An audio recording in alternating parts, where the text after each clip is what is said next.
speak. Shalom Aleichem to everybody.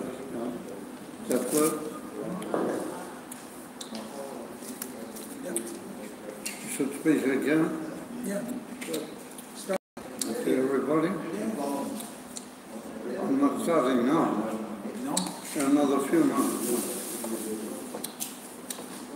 Okay.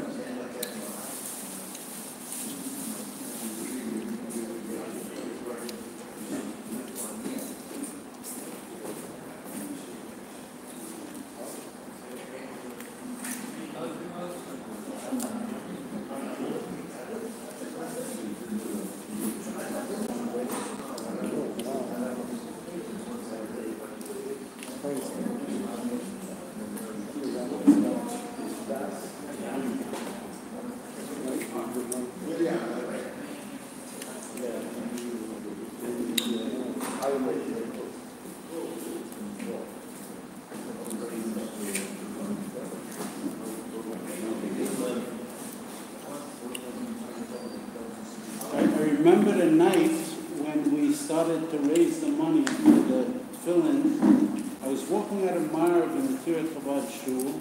Somebody called me. I don't remember who it was. I'm trying to think, but I can't remember. And they said that the tefillin is puzzle. We got to get new tefillin, and we got to raise money. And so I was thinking, maybe I'll wait till tomorrow morning, maybe I'll do this, the HR gets involved. So all of a sudden I said, okay, let's do it right now. We're going to do it right now. So, yeah, exactly. So I went home and I sat down, I write the text out, I put it up. I'd say within 4 hours, I had almost all the money. Within 4 hours, had almost all the money for the tefillin. It was one of the most unbelievable things, because you think about, we're in the Yud Zayin Tammuz, we're in the week of the 3 weeks. We're in the time of the 3 weeks. Am Yisrael is in Gullus because Kamsa, Bar Kamsa, all the opposite of Ahavas Yisrael. And here we have the biggest show of Ahavas Yisrael that you can have. Everybody comes within 4.5 hours. We get like 90% of the money is in. And then I get a call from Chaim Kaplan, and we're talking about, and I asked him how much is 2 pairs of tefillin, because he's got the stamp place. So he said 9,000 shekels. So I said to him, I have almost half of that, maybe a little more. He said, I'm giving 1 pair of tefillin to this. And I thought Mashiach was going to come on the spot, because it's unbelievable. I mean, nobody was making a cheshbon who it's for, what it's for. It's total achdus, total. Everybody's saying that we got to push because we want to help Yaakov.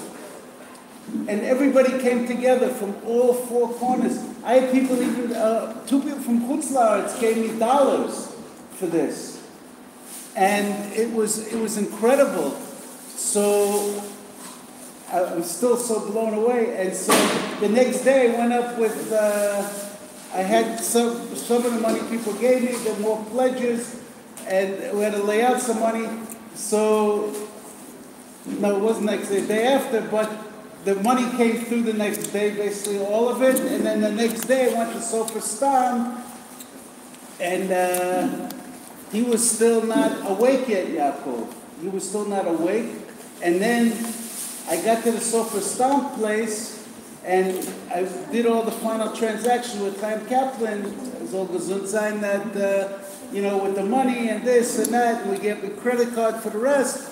And I see that in the store, in the room there where they're making the tefillin, he's polishing up the tefillin, because like Chaim Kaplan said, it was ready, but it needed like the finishing touches. And as they're polishing the shin on the head tefillin, Simcha calls me, his wife, and says, Yaakov just got woken up, and he's talking. And we all started dancing there. Everybody there started dancing. We got a big circle. Everybody was dancing there. We said like it was mamash a miracle. And Rav can't think of his name. He was polishing the shin. He said shin is for Shomer Yisrael. Shomer what? The Tot Yisrael, right? It's guarding the doors of the Jewish people. So I just heard Shomer Yisrael. I didn't hear the middle part, and I said, oh, this is unbelievable. You know, and everybody's going crazy out of their mind. And they said, send us a picture. We want to put it on COL. You know, and I said, wait a second. Let's first get the thing done here. We get the tefillin. It took about another hour to get the tefillin. And then the next day, in the morning, down to the hospital, to the intensive care ward. And you're not really, I don't know, besides the immediate family, I don't know if anybody's officially allowed in there, but Simple said, okay, you're family. So you're coming in. I came in, and I had his 2 pairs of tefillin, and all he could put on was a shel rosh. But we put on the shel rosh, he made a bracha, and we said the Shema. He said it very clearly, right? And we sang Ach Tzadikim, and we were like so happy, you know. And then we put the Rabbeinu Tam on. We did the same thing, and it was incredible. It's like it was. I've been 31 years in Tzfat. I never saw such achdus like this. I never saw such people coming together. You know, I mean, God bless the community. Community is great. People did it, but everybody came forth. Every single person. Nobody asked any questions. Nobody started to ask, what am I going to do with it? How's it? You know, everybody said it's going for Yaakov, his refuah, and it came, and his refuah happened, and Baruch Hashem were Farbrengen about it, and I'm telling you, the Achdus in the 3 weeks, it was like Erev Rosh Chodesh Av. It was around, I believe it was Erev Rosh Chodesh or Erev Rosh Chodesh. And I came to him, it was Rosh Chodesh Av, and it was like unbelievable. It was like the Geula was in the air. We could have brought it down. I don't know, the Rizal should have woken up and brought the Geula here. It's like, you know, that was, what can you do better in the 3 weeks than have Achdus like that? There's nothing you can do better. So Baruch Hashem, we had the Achdus. Baruch Hashem, Yaakov Yisrael is here. And he's healthy, and he's going to be more healthy, and be ultimate health for many years to come, to greet Mashiach Tzidkenu, and Mitzvah Hashem, we're going to have Farbrengen now, Rav Gafni, and everybody here together has a chelik in it, and we want everybody to have the bracha coming into the new year, that everybody's family should be blessed in a revealed way, in a good way, in the best way. They need Bonei Chaim, Razon Ravichei, Kulam Ravichei. Everything should be the ultimate blessing, and everybody should be Zocha to continue the Achdus to bring Mashiach.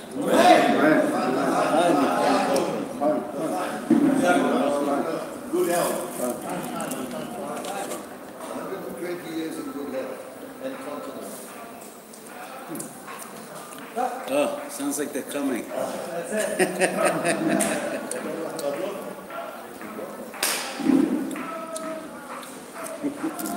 Shiva, it's Mimi Dara.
Daniel,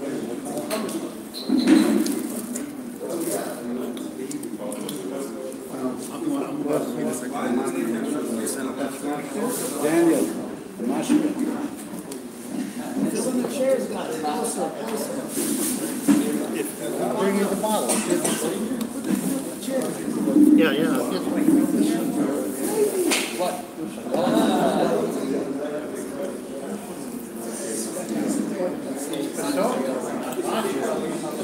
Sit on the table. You don't say much. I said much. You don't say much. Take some mustard. So, You don't say much. so we have to sing the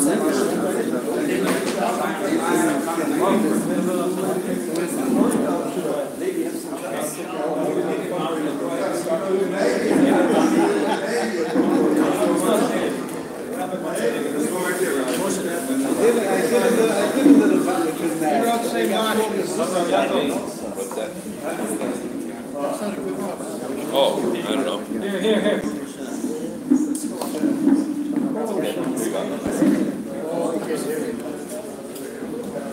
You don't say much. Here, the gum broth, the gum broth. You don't say much. Rabbi went. Rabbi went. You don't say much.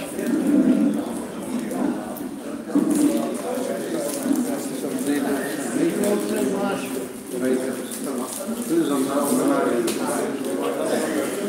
Siva Besasimata Shamata Raumesura Siva Besasimata Shamata Raumesura Siva Besasimata Shamata Raumesura Siva Besasimata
Can everybody hear? Yeah.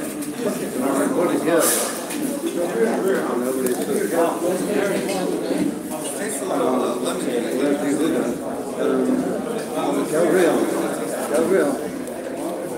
Gabriel. So, can people hear? You're live. Yeah. You're live. You're on. You're on. You're live. Okay. If we've come together, so we have to good. Please come down. Forget about your telephone. So we've come together on a night of Elul, and we've come to celebrate the Simcha of the Suda Seidur of Yaakov Israel. So the first and foremost gateway to the whole Inyan is Simcha. And we find if we only look carefully at it, the whole basic Yesod, and the whole Kiddush of the Tiras of Baal Shem Tov, and different of the Teres Arizal were all Tzfosa Yidden. So we have to remember the Arizal, but he was the beginning of the whole Gilui that later became the Baal Shem Tov, the Alter Rebbe, is the Ikar in their whole Chiddush was the Inyan of Simcha. And it was brought down in the Hakdama to the Sefer Charedim. What the Charedim, his name was Rebbe Elazar Askari, and he was the Shamash in the Arizal Shul at the time when the Arizal davened here in the Shul in Tzfat. And everybody at the beginning thought that he was a Poshet Yid, and he was the shaman. But really, he was a Tzadik Nes in Madrega Haki Gavoya V'Aliyana V'Yaysa. And the Arizal revealed the greatness of the Charedim. This is not the place at the moment to go into exactly how that all happened. However, the Charedim, he wrote a sefer called the Sefer Charedim.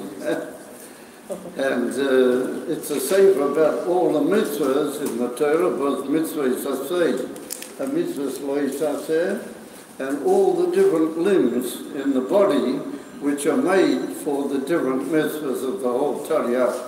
And the Taryag, Evrei Ha'odam, Kemuvur in Divrei Chazal, in the Gemara, in the Mishnah, that there are Taryag, Evrei Ha'odam. So at the beginning of the Sefer Charedim, he writes several conditions that you have to fulfill to carry out the mitzvahs properly. That they should be mitzvahs kediboy, kitkunam, al the Eivishtamim. And the fourth condition that he writes there, it has to be besimcha. Has to be besimcha gedolah. And he writes the Charedim that he once was at a conversation between the Arizal and the Rabbeinu Chaim Vital.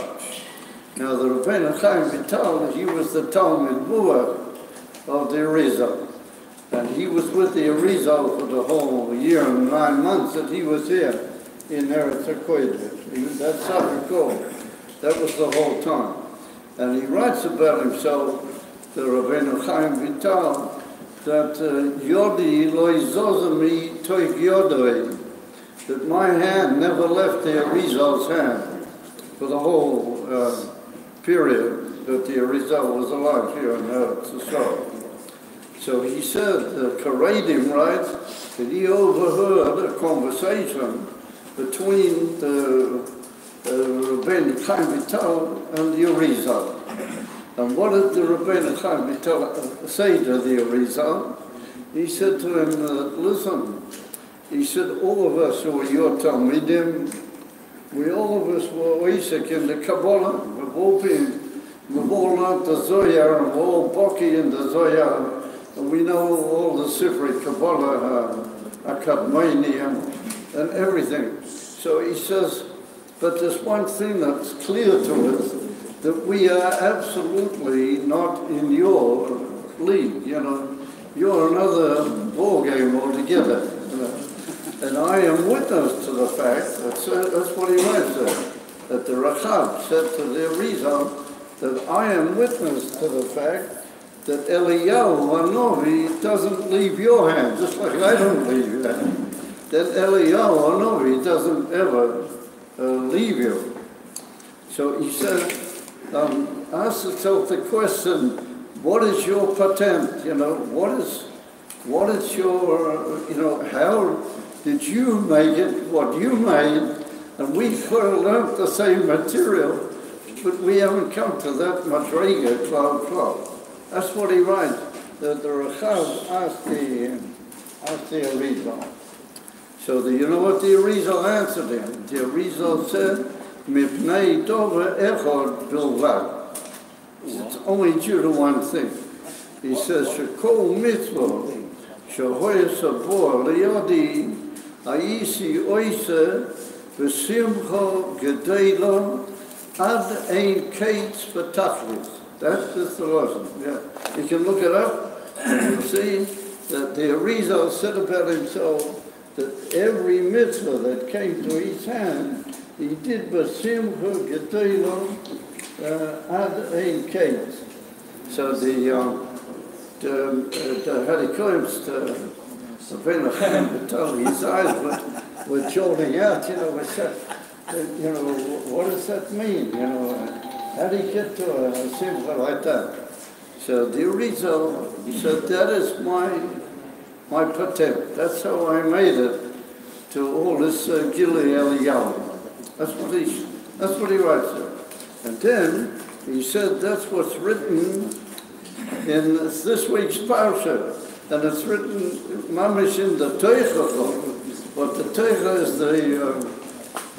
the scary part of this week's parsha. Those are the rebukement, the Teicha. And it's one on the story about how once the Alter Rebbe was not able to be in Liozno, or wherever they were, at Liyadi at that particular time, on that particular Shabbos.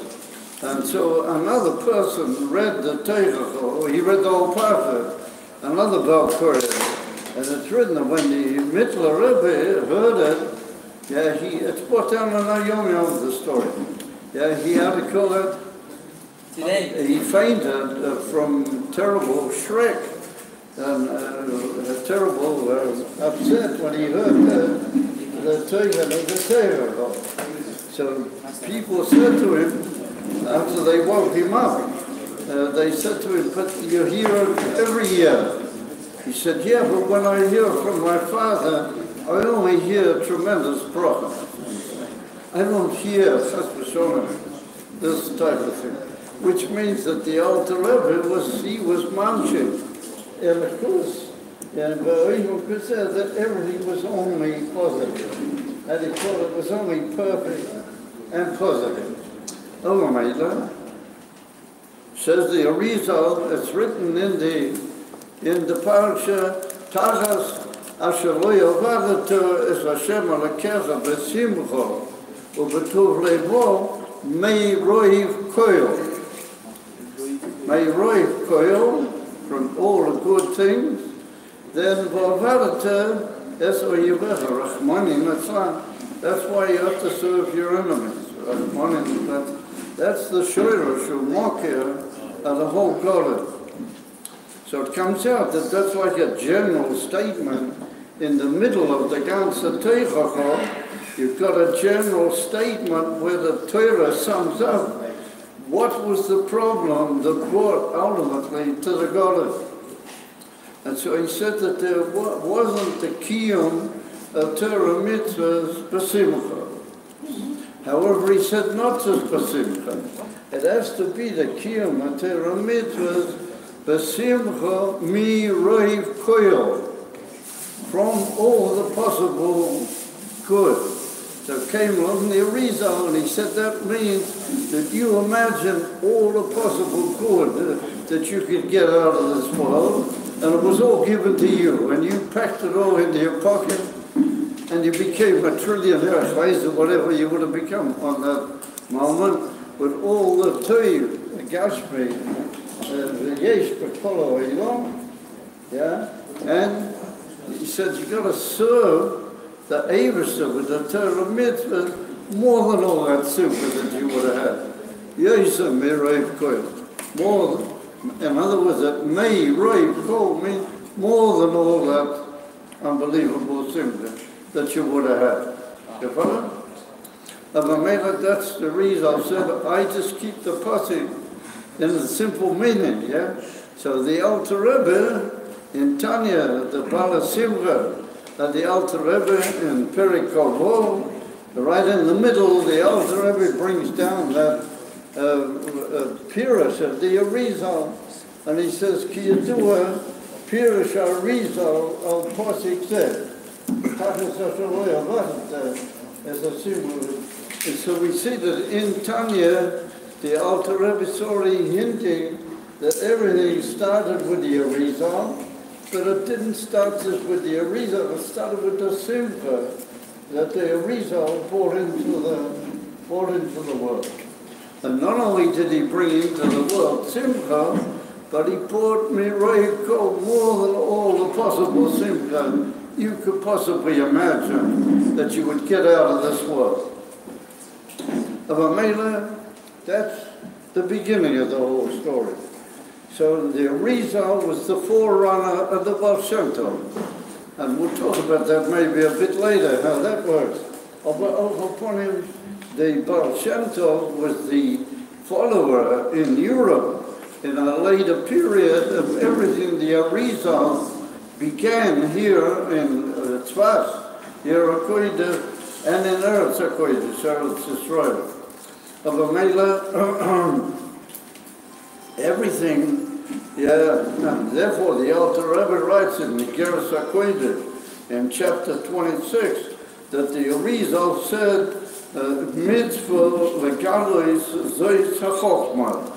It's a mitzvah now to be revealed the whole inyan of Pnimis HaTorah. Exactly where the Arizal says that, it's a question to find exactly that wasn't in the Arizal. But the Alter Rebbe had the Kabbalah that that's what the Arizal said, that he said mitzvah legalis. You have to reveal the whole inyan of the inyan of Pnimis HaTorah, but it's got to be davke b'tnai and simcha l'tu levav. Otherwise, cholila, it's all going to fall into the hands of the clippers. Rahman and Natzam. So that is or Yevecha, Hashem Yisrael. Over Mela, it comes out of he said that the whole thing began with the Arizal, and it came into the hands of the Baal Shem Tov. So the Baal Shem Tov said that if you don't have Simcha, you're a writer. There's no possibility that you can enter into the gateways of the whole Avodas Hashem, what he was trying to bring into the world. And so it all begins from a famous pirush that the Baal Shem Tov said in a piece of Gemara. So we ask everybody to try and pay attention, because we're putting in a lot of quiet that we don't really have, and we hope that people will listen. So that's what we hope. So What do you say? comes along, there's a Just story from shut the up and listen, everybody. That's the bottom line. Yeah, so what's the story with the Baal Shem Tov? There's a Gemara in Masechta Tainas. It's on the Kol Pais Omid Aleph. If you want to check me out, that's where it is. And it's brought down that there was one of the Chachomim, one of the Amoraim at the Gemara, that he always had met up with Eliyahu. He was like the Arizal. He was always meeting up with Eliyahu. And it's written that one day they went out into the marketplace. They went out into the shuk. Yeah. A lot of people move around in the shuk. So it's written that Reb Liffet was his name. He says to Eliyahu, Hanavi, he says, how many people here in this whole marketplace are Balei Olam Haba? Are they going to get Olam Haba? So Eliyahu Hanavi looks all around and he says, I'm sorry, but it's a bit of a depressing story, but I don't see anybody here in the whole marketplace that's going to be Zeichel Olam Haba. That's what he said. So this guy was very broken. He was very depressed. What's up? I said, nobody said. So all of a sudden, two guys walk in to the marketplace. They come like into the, how do you call it, listen, guys, if you don't mind, take a seat if you don't mind. You'll be able to eat, there'll be plenty, there's plenty for everybody. Well, let's all sit down and pay attention. Of a Mela, these two guys walk in, all of a sudden Eliyahu, he gives a nudge to Reb Levitt, and he says, he said, these two guys, they're B'nai Elam Habor, really in high Madrid. They're not stunned B'nai Elam Habor, but they're really going to get, the Harikot, the Shmetana, B'nai Elam Habor. So this rabbi's very tremendous. He doesn't see anything special in these two guys. So he goes up to them quietly and he says, you guys, what is your, Maya Vida Taifu? What is your job here? What do you do in this world? So they said, we are Batchonim. What Batchonim means, we're jokers, But we have a task, and we take it on ourselves, that we make other people laugh. We've laughed enough. But our whole thing in life is that we want to make other people laugh. So he said, Kasher yesh inchei atzivei. When they had depressed people, we go up to them and we drag them around, but they should be receiving. And he said, we tell them jokes and make them laugh. And then we said, that's a good test. And he said, we have another task that we've taken on. He said that if we find that a man doesn't hit it off with his rabbits and there's not proper bias or whatever, then we mix in and we make it both parties very happy. And so it becomes the Embassy Inyam and Shalom Pius.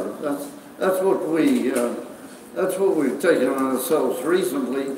And Baruch Hashem, we're being very much lear.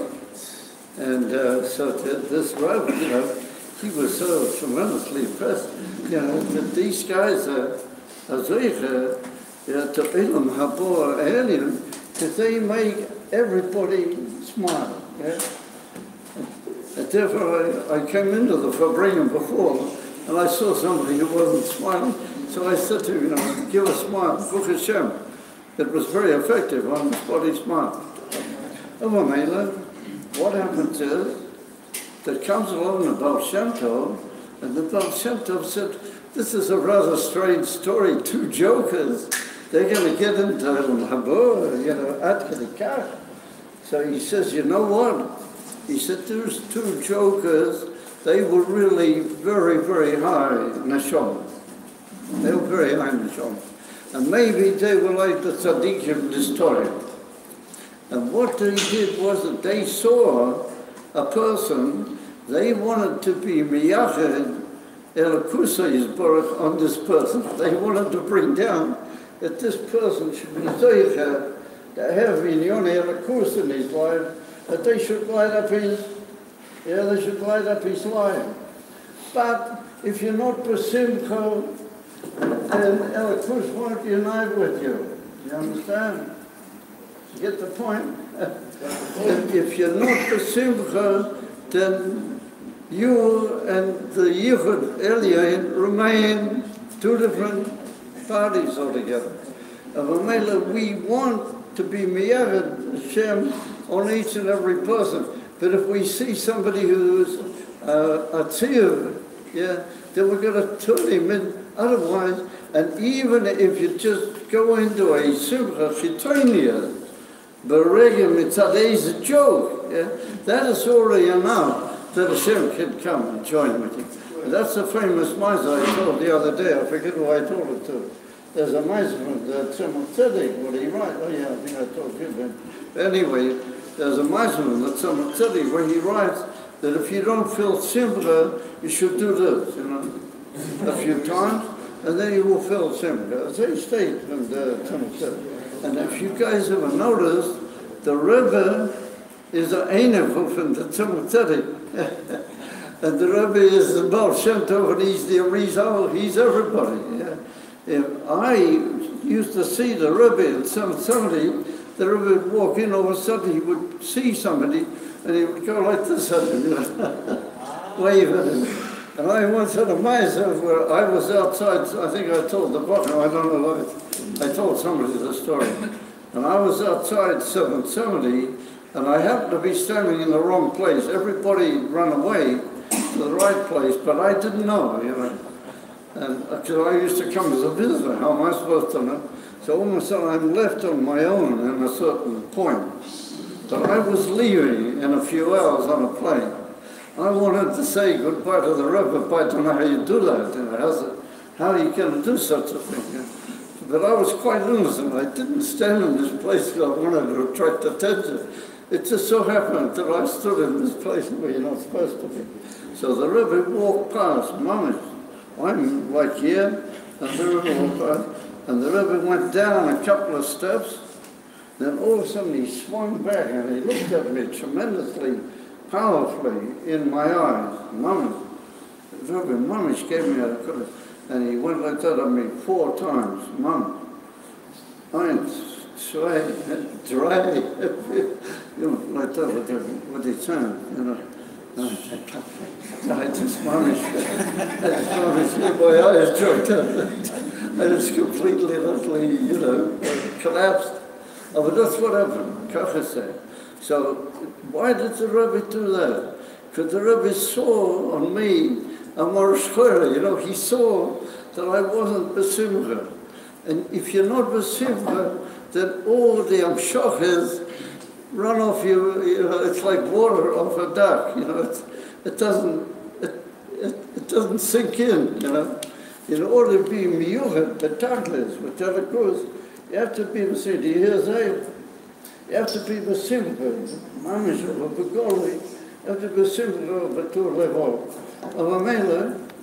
That's the secret of the whole thing. Or that's the Baal Shem Tov, that's the Baal Shem Tov, that he was mafarish, that Gemara, and that he gave to all the generations to come, that if you want, even just to make a joke of the Sikidai, and then you're ready for a Yichud Elim, then you can make, a Yichud Elim. Of Amela, I just want to tell you one more story and then I'll give you a breather for the time being. And that is that once there was a Meiser with the Baal Shem Tov where he davened Yom Kippur with all of his Talmidim, and everything was wonderful and everything was fine. And they came out of Yom Kippur, you know, it's a big yontif when they come out of Yom Kippur, everybody's tremendously happy. And then all of a sudden the Baal Shem Tov saw Min Shamayim that if they won't be Mekadesh, the Lavona, after Yom Kippur, but that's the minhag, to be Mekadesh, the Lavona, there'll be a tremendous Kitra Lamaila, and Cholila, it could be that it might cause a Gezerah on the Jewish people. So the Baal Shem Tov stood the whole time looking to see where's the moon, because he wanted that everybody should be Mekadesh the Lavona. And it was all dark and cloudy, and there was no sign of the moon right morning in front. No sign. It was very heavy clouds, and didn't look as if there was going to be any moon. So the Baal Shem Tov left all the Talmudim, they were all very puzzled, and he went into his room after Aravis, and he started trying with moichin, had it called, with brain power and all that. He tried to get up into heaven and make sure that the moon would come out and it would be Mekadesh the Lavon. But he wasn't having any atzlocha. All of a sudden, all the Talmidim, they said tonight's a tremendous yontif, so we have to start dancing. We have to start. So they went a big record in the chotzer of where the Baal Shem Tov inside was sitting with all the moichin that he was trying to make, and they were dancing, and they got into a mood of similar. They really got into it. Maybe they had one or two of these, you know, I'm not sure. But they really got into Simcha. And why not? And so all of a sudden they decided that they're going to burst in and see what's happening with the Baal Shem Tov. and they're all in this big record, you know, this big tank. So they burst into where the Baal Shem Tov sitting, and they see he's sitting all tremendously from working. So one of the Talmidim, I could tell him, he says, you know, we have to bring the Rebbe into the record. You know, we have to. So he took it on his soul, and he stepped up to the Baal Shem Tov, and he was very light, the Baal Shem Tov, and he lifted him up by his elbows. He lifted him up, and he put him in, and all the guys took it, and the Baal Shem Tov got swept up into this tremendous record. With the Baal Tov as it stepped over. Of a minute, they got into a tremendous record. And all of a sudden, the Baal Shem Tov stopped the record, and he said, look up at heaven. All of a sudden, the clouds began to part, and there was a beautiful moon. So everybody said, oh, come on, let's be Mekadosh Levana. So the Baal Shem Tov asked in heaven, what happened? You know, he didn't have any effect on all of his Yehudim, all of his mind. So they revealed to him in a Shemayim that because he had danced the record, the Pshitas HaSimcha, in the record with all the Talmudim, well, that's what made it.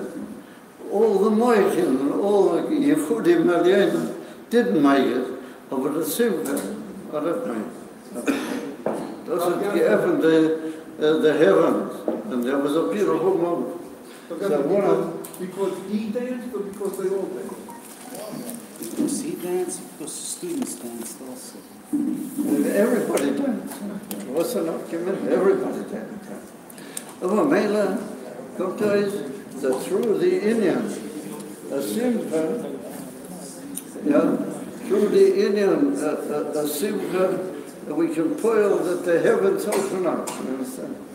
Aber Mela, we've come to join tonight in a Simcha from Yankov's, how do you call it, Refuah, what was a miraculous Refuah. And I think for Shas Meiser, people were a bit shocked. I don't know if they really got at that particular moment in the Simcha. I'll put it by Hampshire, like Paul Hainian, there came a very positive and a very, how do you call it, liberty approach to the whole thing. And I heard from Mordechai and other people, and then ultimately I got a call on my phone from Yaakov himself. Yeah, and he told me that Baruch Hashem, you know, things are starting to happen. In other words, the heavens were starting to open, and the Levana was, how do you call it, visible, very much so. Of a Mela, what does that teach us, guys? That we got to be all of the inyanim, tshuva, and all the chayelo, and all the chayes and all things. If it's not with simcha, you know, if it's not with the tachlis hasimcha, and it doesn't affect you in such a way that you open up the heavens in a way, because you dance and because you went out in your kelim, then we're not going to achieve anything. You follow? Of a Mela, Hashem should help all of us that we be zeicher, take him out to be in the base of Migdash, with the Rebbe. What the Rebbe's the Baal Shem Tov, you name it, we got it. The Rebbe's, he's everything, He's quite all the Madrigas and all the Inyanim. But it has to be Davkiba V'Simcha. I remember the first time I was by the Rebbe, the first Rosh Hashanah, the first Rosh Hashanah, by the Rebbe, after the Farbrengen and the Maimah and the Sita, that the Rebbe said, he gave out kosher bracha. The Rebbe gave kosher bracha. And the Simcha was just absolutely unlimited and undescribable, the Simcha. And every now and then the Rebbe would put down the kos there for a moment and stop the tour, but he would go to the bochim like this, So all, like that, And so all the bochim, they've been going crazy with Simcha up to now. They would just try and go through the roof, And it was this most unbelievable simcha, you know, until they won. So I thought to myself, you know, that just a half an hour before that, the Rebbe had said a mimer, yeah, which was orient, the whole atmosphere. It was just, you know, unbelievable.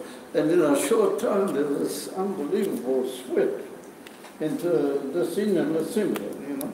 And it was just beyond all limitation, you know.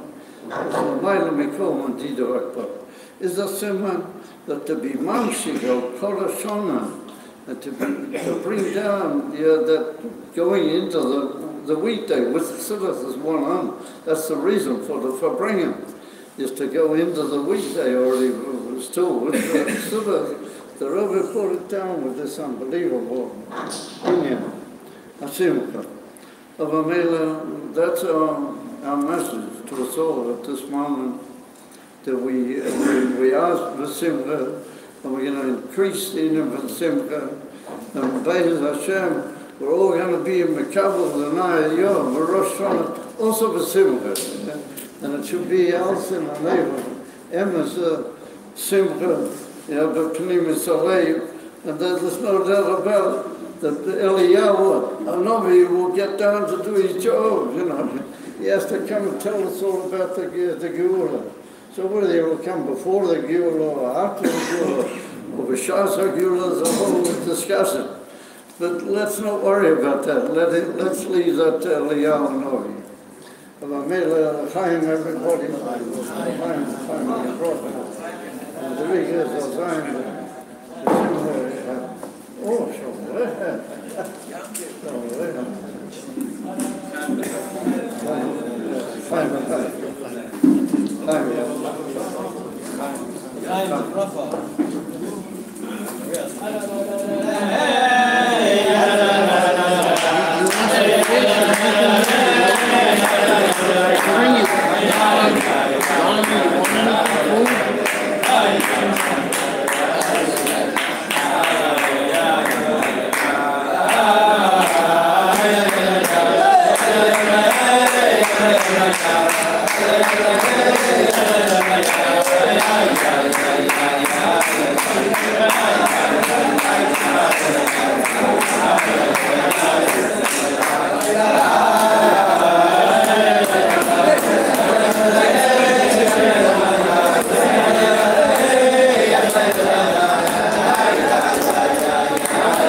So I want to now tell you another story. At this time, we're going to move over in history to Toshin Lamed Hay in Chatzis Kodsheno from the Rebbe Melech HaMashiach. So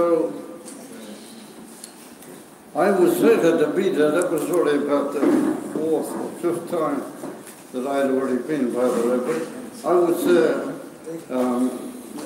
Tishrei Toshin, and on Vov Tishrei, that's the Yotzeit of the Rebbe's mama, the Rebbe's mutter, the Rebbe made Farbrengen, Vov Tishrei. So Vov Tishrei, the Rebbe Farbrengen. And I remember very vividly what the Rebbe said during that Farbrengen. So I'll share it with you very, very briefly. That the Rebbe spoke about Tshuva Elul, and how the inner of Tshuva Elul is to give the neshama back to its original state of unity with the Eivishter prior to its coming down into the world.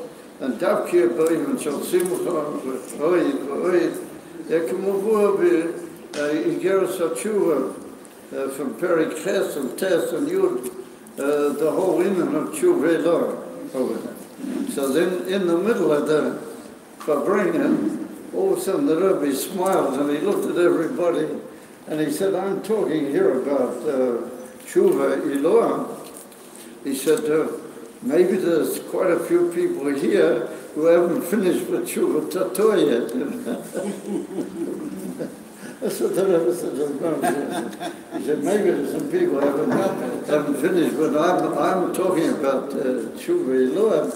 And then the Rebbe said, it could be there was a halt in lives. Maybe there's somebody that he's just holding by the beginning of Tshuva Tato, and here I am talking about Tshuva Elul. So the Rebbe said, Moshul Lemor Hadova Deimer. The Rebbe said, what is this to be compared to?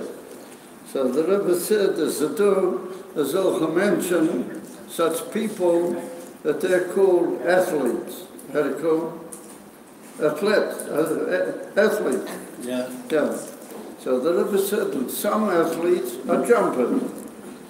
They're jumpers. So he said, what do jumpers do? They sort of run back, first of all.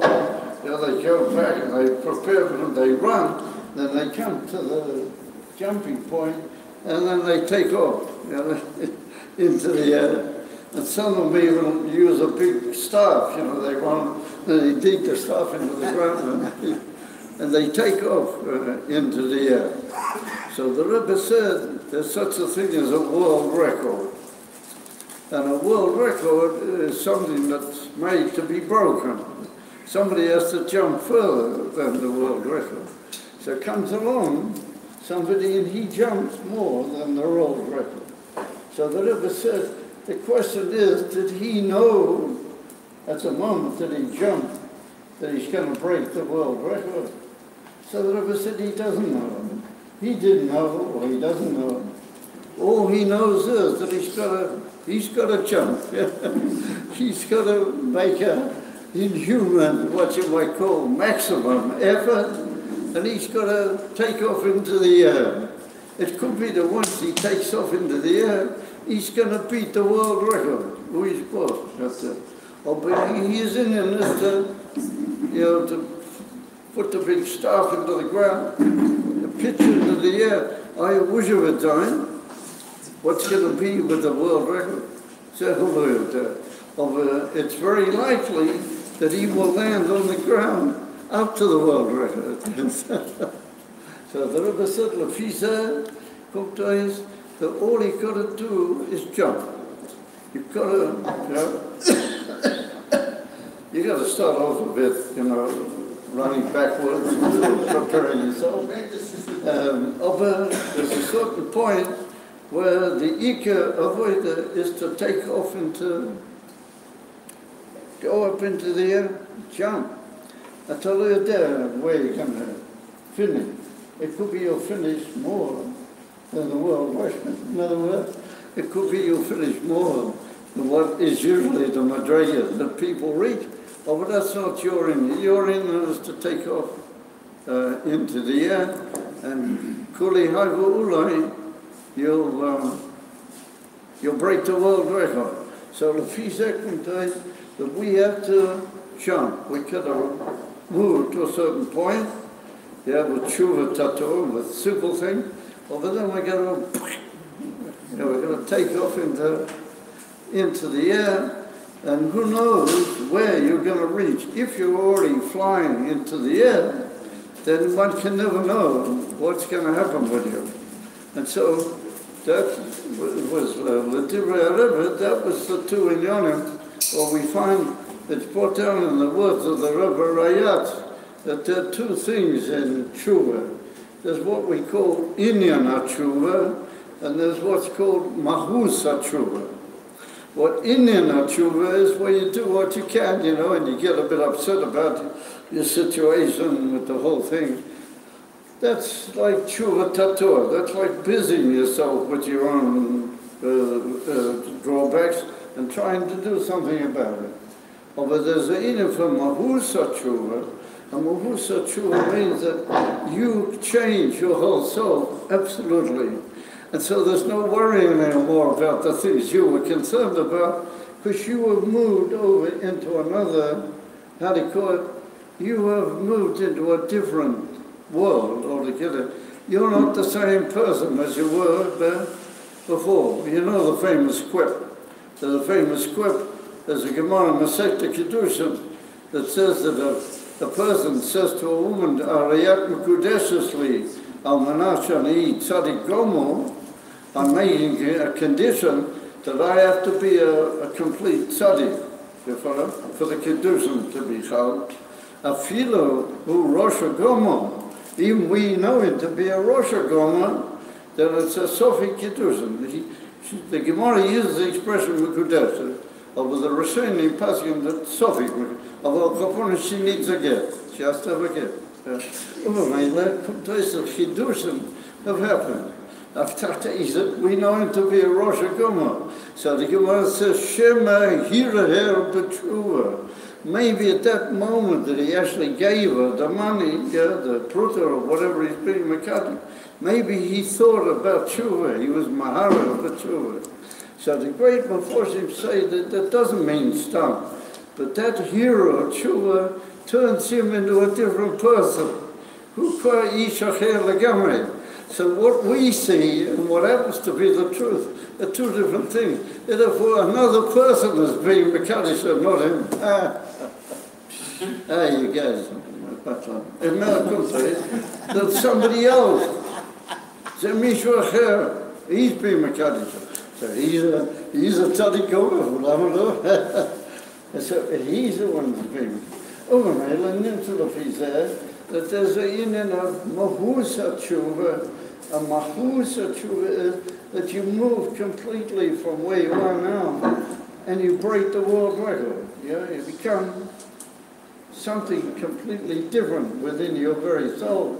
And it's not shayat that you would ever even think of those things that you were worried about when you were moving back. That's the Indian. What I heard that his father, from the Rebbe. A few days later, I had a yechidus with the Rebbe. Between Yom Kippur and Sukkot. The Rebbe gave that year, he gave yechidus to quite a few of the people from Eretz Yisrael. He gave yechidus, which was unusual. Usually the Rebbe didn't do that. But because of the big number and the pressure, the Rebbe gave already a night of Yechidah. And so they used to throw a goyrod, it was all thrown lots as to who would go in when. So it came out, my lot came out amongst that group of people that they went in between Yom Kippur and Sukkot to the Rebbe. So it was really quite amazing. I brought up a certain thing in my settle to the Rebbe, and the Rebbe read it, and he ignored most of what I said. He didn't answer the club, but he answered about a certain point in the whole thing. And with that, the Rebbe built the whole answer to the whole thing. Well, first of all, the Rebbe said to me in Rav Tishrei, said the Rebbe, ich hab gerät in the Sichas wegen Tshuva Elul. That's what the Rebbe said to me. All of a sudden. The Rebbe says to me what he spoke about on Rav Tishrei in the Sicha. So I didn't know, what to make of that. I didn't know, what to say. So I just sort of, I nodded in consent, that that's what the Rebbe had spoken about. So all of a sudden the Rebbe looked at me and the Rebbe said, of his consigner to us. And he said there could be a mistake. So I sort of, I didn't quite know what to make of that, So I sort of looked at the Rebbe's and said, what's the mistake, what's the mistake? So the Rebbe said, misnagdim, that was the word. And the Rebbe would never use in public the word misnagdim. He never said it in public. But he said to me, misnagdim sagen, and das kann sein, Marsh Herdig. That's what the Rebbe said. He said that Tshuva Elul can be, it can be depressed. Yeah. That's what they say. You guys are funny. Also, the Rebbe said, but you said. It was beautiful. The Rebbe said, the Rebbe said, but I say that it's got to be B'simcha. And he said, where do I get it from? He said, I get it from the mountain Rebbe. And the Rebbe said, the Alter Rebbe says in the Geras HaTshuva that you can't reach Emes HaTshuva only B'simcha Rabbah. So he said, that's where I get them from. That's what I was telling him. So the Rebbe said, what's it got to do with you? The Rebbe said, all these questions that you're asking are all based on the fact that your simcha has to, your tshuva has to be the simcha. And he said, when you get back to Eretz Yisrael, and you will think about what we're talking about now, the Rebbe said you should go over to how do you call it, Chabad, and you should pull out your Tanya, and you should open in Perek Ches, and Yudah V'geras HaTshuva, and he said, there it's written that it has to be the Simcha Rabbah, and you will remember, what we spoke about. And I had a whole mitzvah, but that was most unbelievable, because you were supposed to write in everything, and the Rebbe was supposed to read it before you came in. But when I came in, the Rebbe said he didn't have my letter. He never saw any letter from me. So I thought, well, in that case, I'm finished. I can't have any yechida. So all of a sudden, the Rebbe says to me, you have a choice. Either you can wait until I see your letter, and then I'll write on the margin, the Gilayon. Or, he said, if you want, you can tell me now, and we'll talk about it now. So my computer starts racing, If I was a big frumach, as a frumach chassid, I would say, yes, okay, Rebbe, I don't want to take your time. I'll wait, till you. But I wasn't a frumach, So I said to the Rebbe, Mamish, I took koyach, and I said to the Rebbe, I would like to say now what I have to say. That's what I said to them. So I wasn't sure, what would be the reaction, Then all of a sudden, against all of the rules, Mammon, because they said the Rebbe does not want and he refuses to talk anymore Barichas. All of a sudden the Rebbe smiled at me, a tremendous smile. And he said, it's not good. that's in Yiddish. That means that's I hope you can. That's good. You know, that's good. So let's hear. You know. So I started talking. And in the middle, the Rebbe got into this whole business about the tshuva. However, I get back to Israel, and one day I'm teaching a shir in the Gemara, and somebody knocks on the door. And usually nobody would interrupt during a shir. So, you know, we thought this must be something very special. So we used to learn behind locked bars when I taught a shir. Yeah. So we undid the door, and who was standing there? There was standing there a guy, and he said, Shalom Aleichem. He said, I just arrived from 770. So I said to him, Shalom Aleichem. Yeah, and he said, I have a letter from Rabbi Klein for you.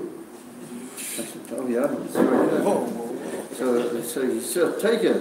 He said, I promised Rabbi Klein that I would not even go home. I wouldn't do anything in Israel. I wouldn't even step over my own threshold until I've come to Chabad and I've spoken to you. And I've given you the letter and I've seen that you have it in your hand. Then I'm allowed to go home. So he said, I want to go home, so please take the letter, Rabbi. So I said, okay. So I took the letter into my hand and he buzzed off. I've left with the letter. And I opened up the letter. You know what it was? The Rebbe wrote in writing what we had spoken about.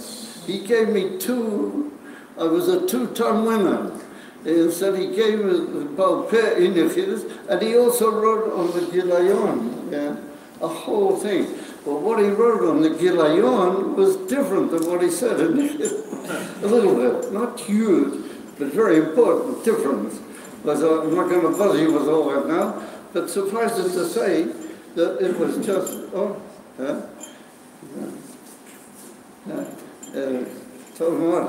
so suffice it to say, it was just a very fascinating. So I was there to what you might call Mizach, like the Lashon HaGemara, Mizach Ishtar Lebei Trey. You made two people able to be good with the star, but you can't do that either one person or the other, but you can't have two. So anyway, that's what happened. Alpha Panim Mizeh, and we see sure that without simcha, it's not child, anything. And the Rebbe said that jumping, even so, ain't a rock. But the Rebbe Rayatz calls that Mahus HaTshuva, to read something completely different altogether. That has to be V'simcha. It also has to be, V'simcha. And other, if not V'simcha, then it's a Misnagdish Gesher. You understand? It's a Misnagdish business. You follow? Yeah. It's got to be V'simcha. Okay. It's Muslim V'simcha. V'amela. Hello. It won't do any harm to listen for a while. Shmuzin coming shmuzin. Shmuzin, to use your ears for a while won't do any harm. That once again we face this amazing Indian where it has to be Davke, other Indionim, and the heavens only open if there's the Indian van Simcha. But the Kuntais that we're entering now the time of Tshuva, V'tal Zachen, and Od Maratz Yemei Sliches, and the Chol Omali Bi Bakshu Fana. You have to look for the Pnimiyah. Without soon the Pnimiyahs, we have to look for the Pnimiyahs of Holocaust. You have to do a Davke B'Simcha. And therefore the Rebbe said once that on the first night of Slichas, before the Slichas, the Chassidim used to Farbrengen. You know that? They used to Farbrengen. And when the Chazan got up from the Farbrengen to go to the Yomad, he couldn't quite walk straight. You know? He sort of had to work very hard on himself to work straight. Yeah, why he had a few, he had a few l'chaims, yeah, before Slicha. What's it, Slicha? Is l'chor Hashem, Atztocha, V'lonu Beises upon him, yeah. That's l'chor the Inyan. V'lonu Beises upon him. In order to have emes of basis upon him, you have to have a few l'chaims before him. Otherwise, it's a misnagdish geshet. That's what it is. It's a sipur was passed for misnagdish. And the Rebbe used the word misnagdish. I'm telling you, yeah. Of a mele, l'chaim, everybody. And the Rigas are signed the Inim and Simchas Oilom. And Simchas Oilom, yeah, all racial. What race is the Inim from Rosh Hashanah? The race is Kuveya, all the Inyanim come. We have to give that over. I'm sure he doesn't need a great deal, but none of this won't do him any harm. If I just tell him a little bit of Musa, and that is our Yaakov, that he's the Baal Simcha. Yeah, he's got to become Baal HaSimcha Yeshudeh. He's got to be Tommy Be'inin HaSimcha. And that's the only way that anything makes any sense in this life, is to stop saying always the Inyan Yaakov Simcha. And I'm going to finish this little piece with a story I heard from you knew Rabbi, you guys from Hadar Torah. You saw Rabbi Flitty, right? Oh yeah, he knew Rabbi, yeah. Sure. Yeah, not Stam. Sure. He was Monish Atomic to Rabbi. Also sure. Yeah. Sure. Yeah. So I was once, I was once given some mussar by Rabbi. He gave me mussar.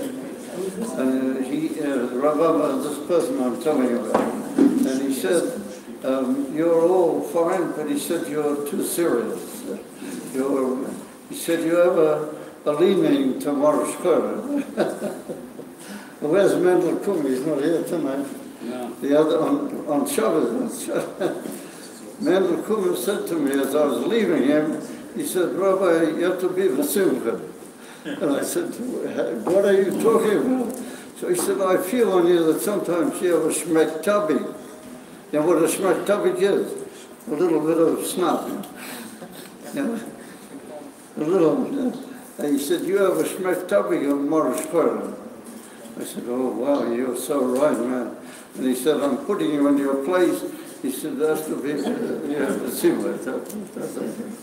So, this is what Rav said to me, huh? Yeah, so Rav says, you're too serious, you know. It's not good, my boy, it's too serious. He said, I'll tell you a story, and he said, this story will knock you down. Said, what was the story? And he said that in Russia, in the really difficult times, he said after he was married and he was no longer in the yeshiva, he used to daven in a minyan where they davened in a cellar and everything because they were frightened of the tourists. And they had a group of people that they called them Chevras Tehillim. Chevras Tehillim. And these people used to come together every morning early, very early, and they would say the whole Tehillim every day. They would say, not the Shabbos before, they would say every day the whole Tehillim before the minyan daven. And the minyan davened early. So these guys used to start early saying Tehillim. And so there were people, used to shed tears and, to walk in the heart, people used to really say Tehillim with a tremendous sincerity and everything. So he said he wasn't a member of the Chevras Tehillim, but whenever he came, whenever he did manage to come, and he saw them say to him, so he would also, he would say a bit of Tehillim, and then he would learn some Sukkot. So he said there was one person that used to come every day, and he was just absolutely broken, into pieces. He was just absolutely, you could see on him that he was, he was just terribly, terribly broken guy. And he would say that Tehillim was such a, just terrible, and he would look so, it was a rough moment, but he would say with it, and he would, kiss tears, So that was it, And then Rabbi said that after davening, around about Chatzot Hayom, if you would meet this person, if you would meet this guy, he would be mamish pori ulam. It was like the before and after advertisement. You guys know what a before and after advertisement is? You've seen it. See, these guys at this end of the table, first of all. You know what a before and after advertisement is? When we were kids, they used to have, medicines or food, and it used to be before and after. They would have a picture of a guy all, thin and terrible, like that. And then that was before. And then they would have a picture of a guy after, after he'd eaten their product.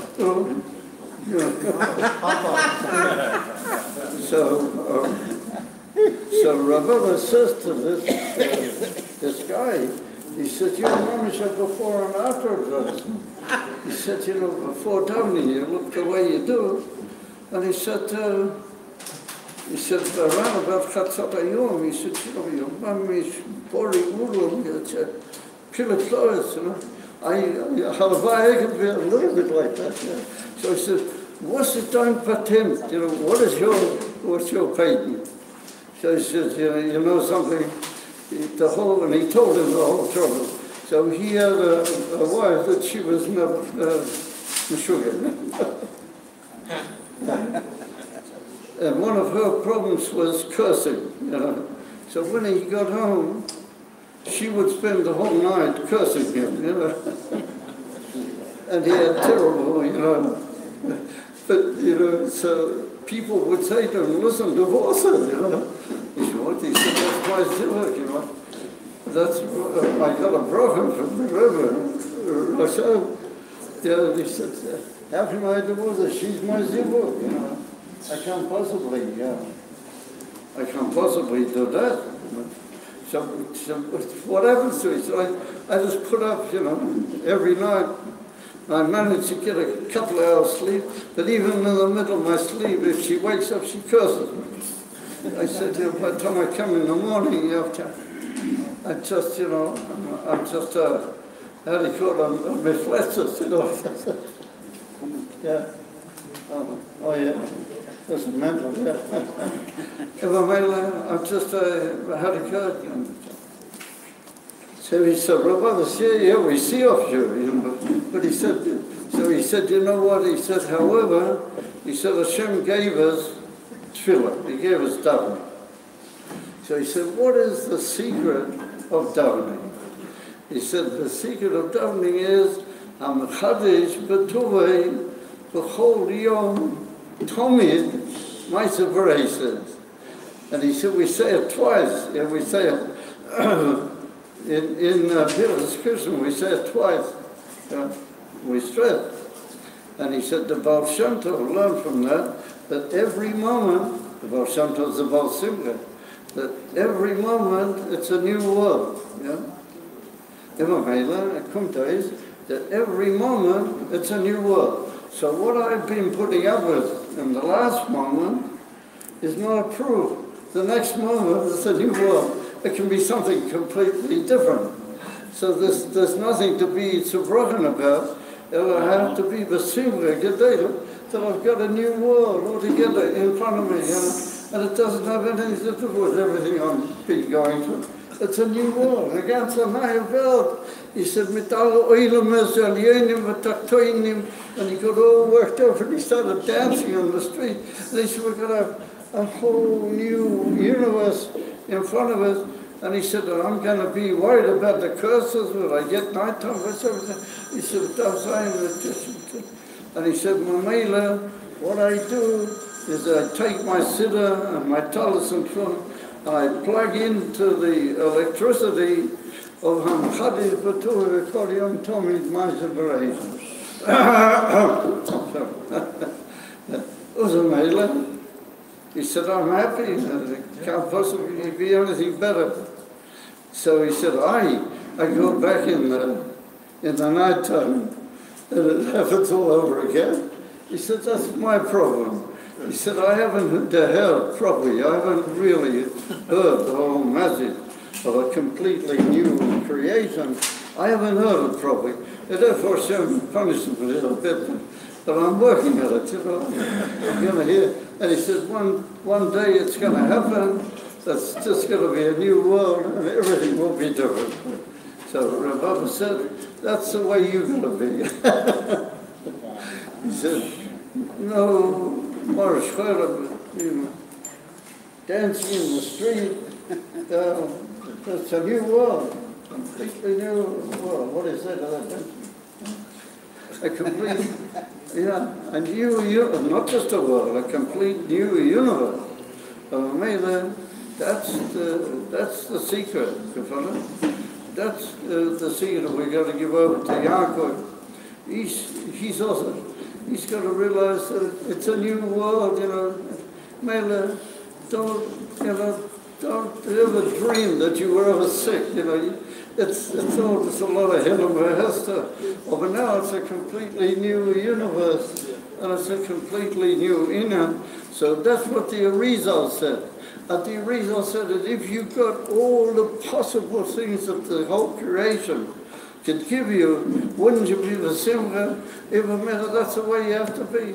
And came along the Baal Shem Tov, and he blew that up into, for ordinary people like us as well.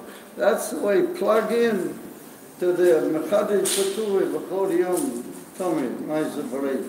That's the whole Nakuda. And therefore the Rebbe Rashab says in the Hemshech Nun Talad, the Rebbe Rashab says in the Maimah and Shri Shal Pesach, that that's what is written, Mi Roiv Koyom, a Koyl is Begimatria Chamishim. And that's the Chamishim Shari Bina in Olam Habo. It can be Gan Eden, or it can even be the Olam Habo, the Olam HaTchiyah, after Tchiyah is amazing.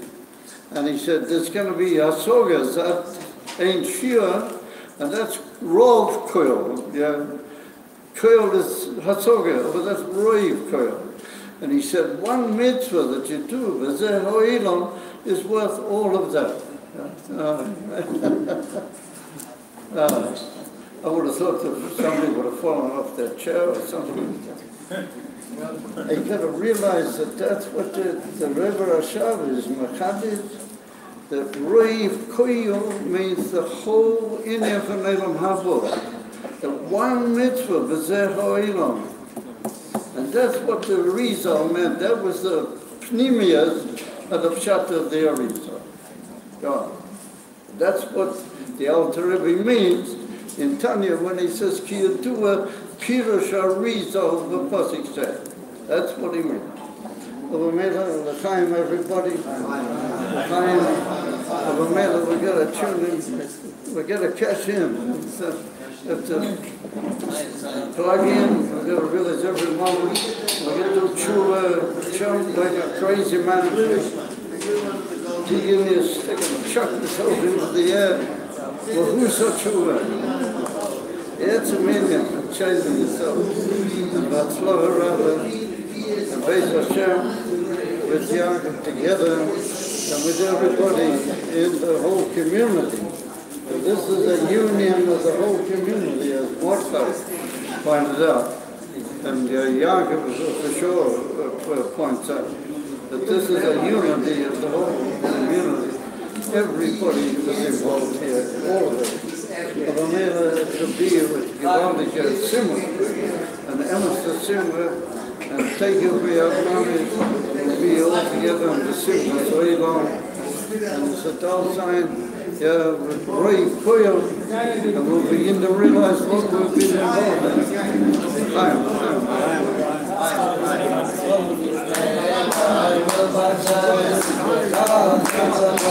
in.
Hareini, Mikabel, Ulai, Mitzvah, Sosei, Shel, Bereaka, Lereaka, Kumecho.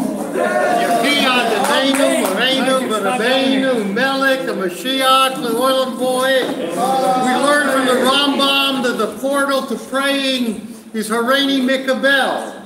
And all the Yehi, and all the Yehi Ratzon, and all the Yehi it's a wonderful thing. But you want the Abishur to hear you, the portal is Hareini Mikabel. I learned from what I went through. This is a Suda Adaya. Suda Adaya is about someone who came close to death and then came back from it. Baruch Hashem, I'm happy to be here with you now.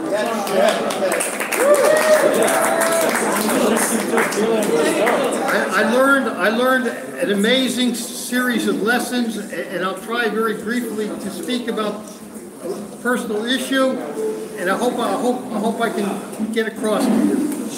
I learned an amazing thing. I learned from Rabbi Kaplan that the issue of Ahavas Israel the issue of Ahavas Yisrael is greater than politics. I learned from Rabbi Kaplan. Rabbi Kaplan and I, we have the same Rebbe, but we have different ideas of what the Hishkashrish is, what the Rebbe wants us to do. We have two very different ideas. And this has been a distance between us. In my weakness, in my sickness, in 3 days I was delirious in a hospital. I didn't see nothing, I didn't hear nothing, I had diapers, I couldn't even go to the Sheratim. I was completely out of it for 3 days in a coma. And in this coma, I went up at some point, my body was like laid out flat, at least this is what I experienced. My body was level flat, and it was swirling round and round. This is what I experienced, and it began to go higher and higher. Felt good, it was funny, I'm going up. And then I couldn't see or hear anything anymore. I was just sensing that I exist, and I didn't see the world, I didn't see people, I didn't hear nothing. I was just in this swirling kind of a space. And I'm going up higher and higher. I just felt the pressure changing, going higher and higher.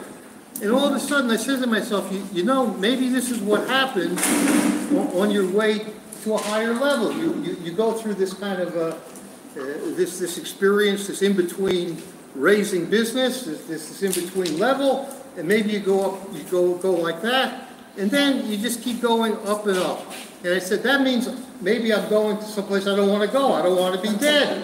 And I made up my mind. This is no joke. I made up my mind by will not to die. I willed myself back. I have things to do. I have friends. I have a life.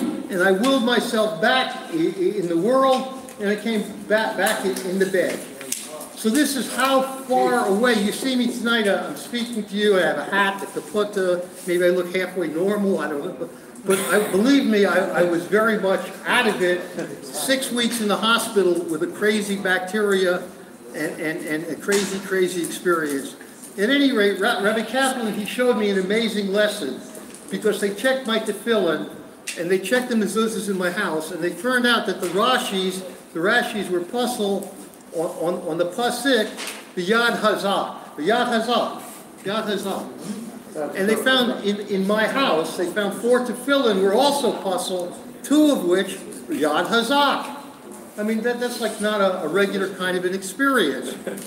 So they decided that I knew nothing about any of this, just in the hospital and the community, Mordecai Zeeb, the Rhine Lahemna of the English people, my son, Avram Loft, all of these people somehow decided that I need new tefillin.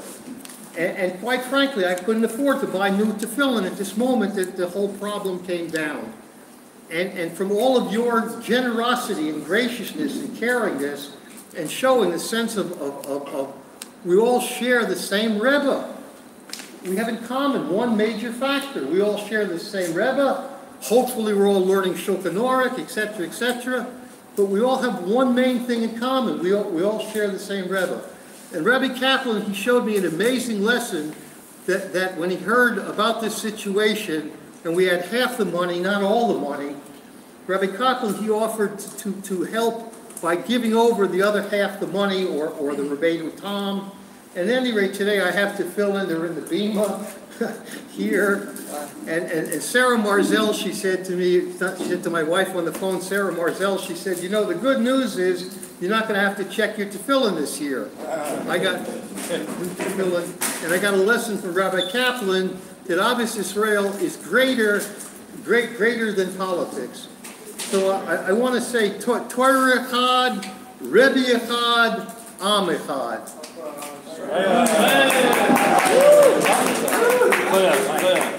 What politics are you talking about? What politics is it?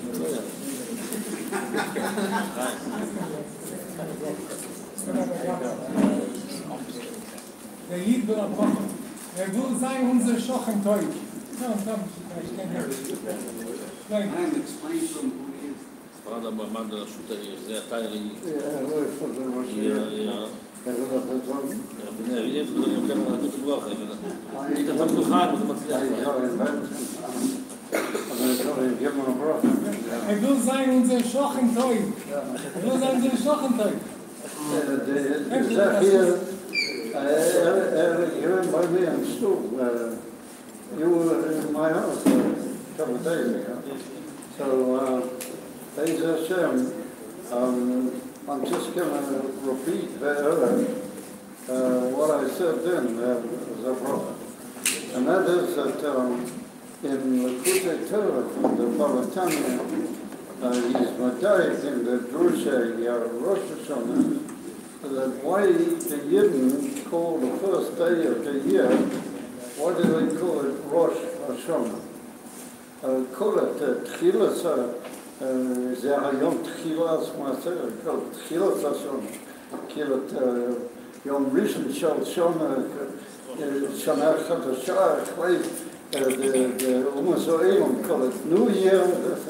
By the way, I heard one from Elul Brunner, you know, that on the 1st of January, he once came into the Rebbe, and the Rebbe smiled at him and said, Happy New Year. You know the matter? Yeah. Yeah. The Rebbe smiled at him and said, Happy New Year. Yeah. On the 1st of January. Hashem Yisbod B'Seilam. Huh? The Rebbe said, he was going to say, Hashem Yeah, Yisbod B'Seilam. yeah. I was wondering, so why, so the Alter Rebbe said, why do we call it Rosh Hashanah? Because the Rosh is the koyach in the Kuf, is the Eva and the America in the Kuf, which has got two aspects to it. On the one hand, all the nervous system and all the functioning of Rov Vayivodim have their toyelas and their emetzkeit from their connection with the Rosh and the Moya and the Be'ika. And because of that, and Keteitzon is there, the Rosh is able to be mitzaveh, it's able to demand and carry out action like the whole goal. It's like on the one hand, it's an idiom that's koilo. You know, koilo means it closes itself and it has all the tchuna, and therefore in the brain you feel automatically. But that's written in Tanya also.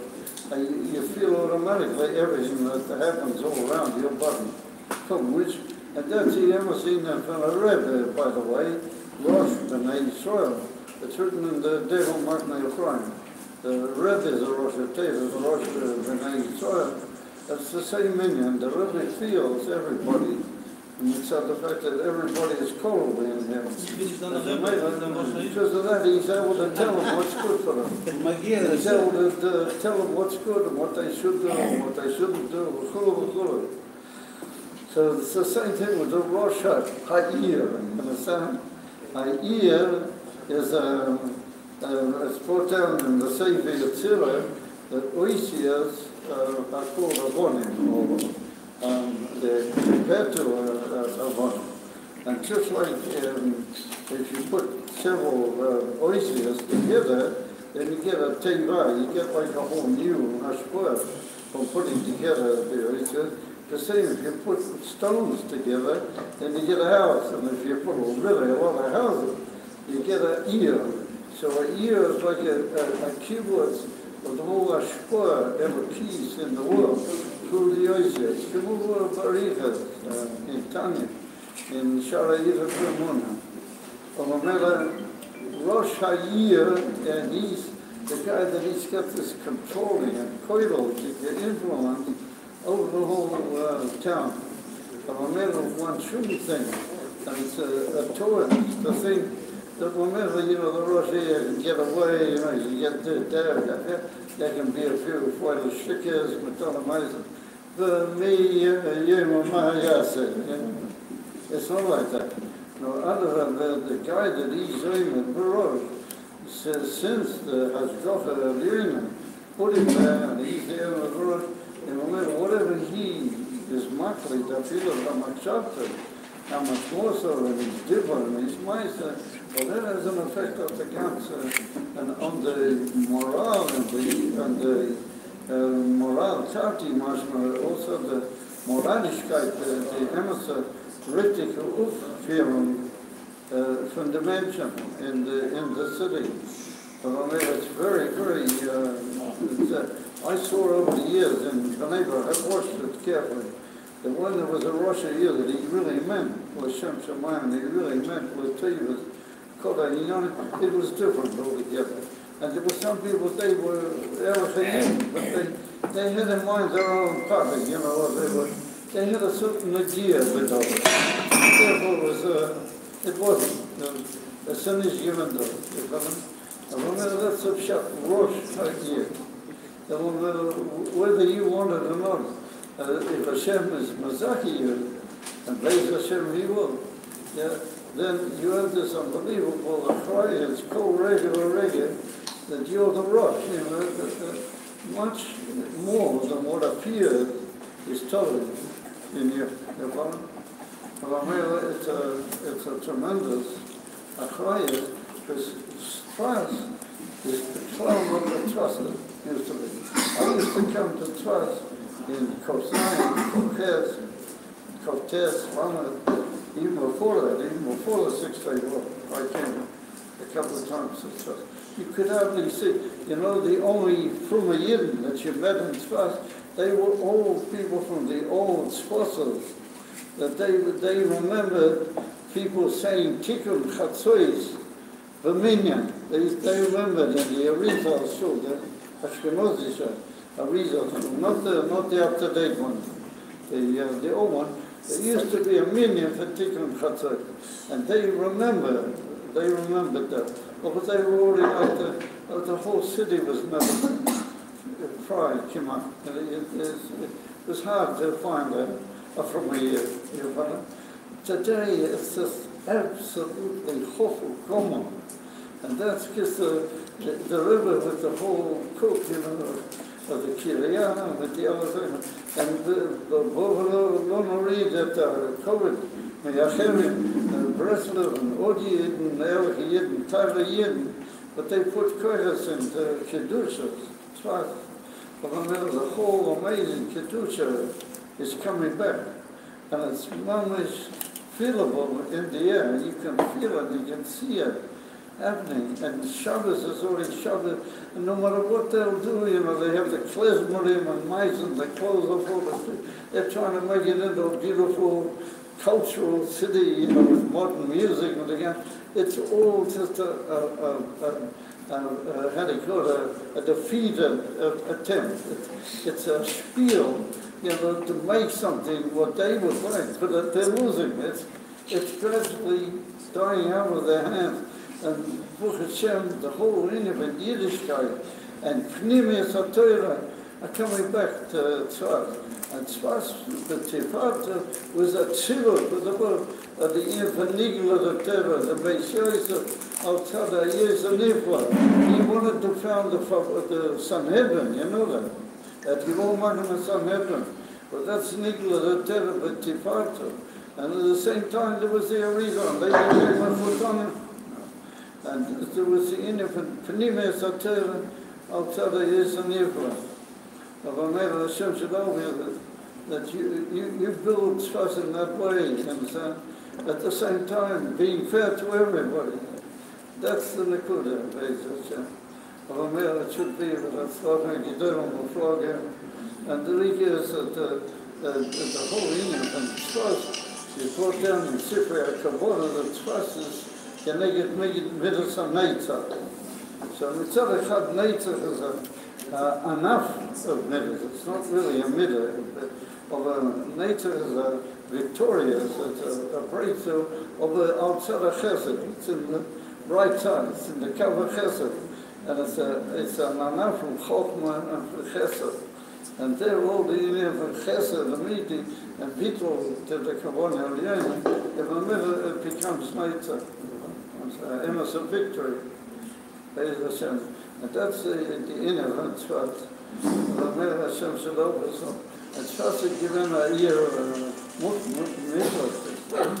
once upon a time, Tzfat is given from the year Ori Mikla, Tomani. Tuxer is given a year Laviam, or like, the Nezicha. About the Ponim is given a year Mikla. Amir Mikla, the text Mikla. You know, you can hide there and find your right way back. אומר השם שלום, לרבי ככה בפרמנט, הנביא בעזרת השם, יד החסידים הלאליינה, ליד כל הידס, המיתיאס, הלאליינה, בעזרת השם. ומתי שמחה וטוב לבוא.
Politics here in the shul, no politics of Rosh Ha'ir, obviously no politics amongst Chassidim. Just an opportunity to come and wish, first of all, each and every one here,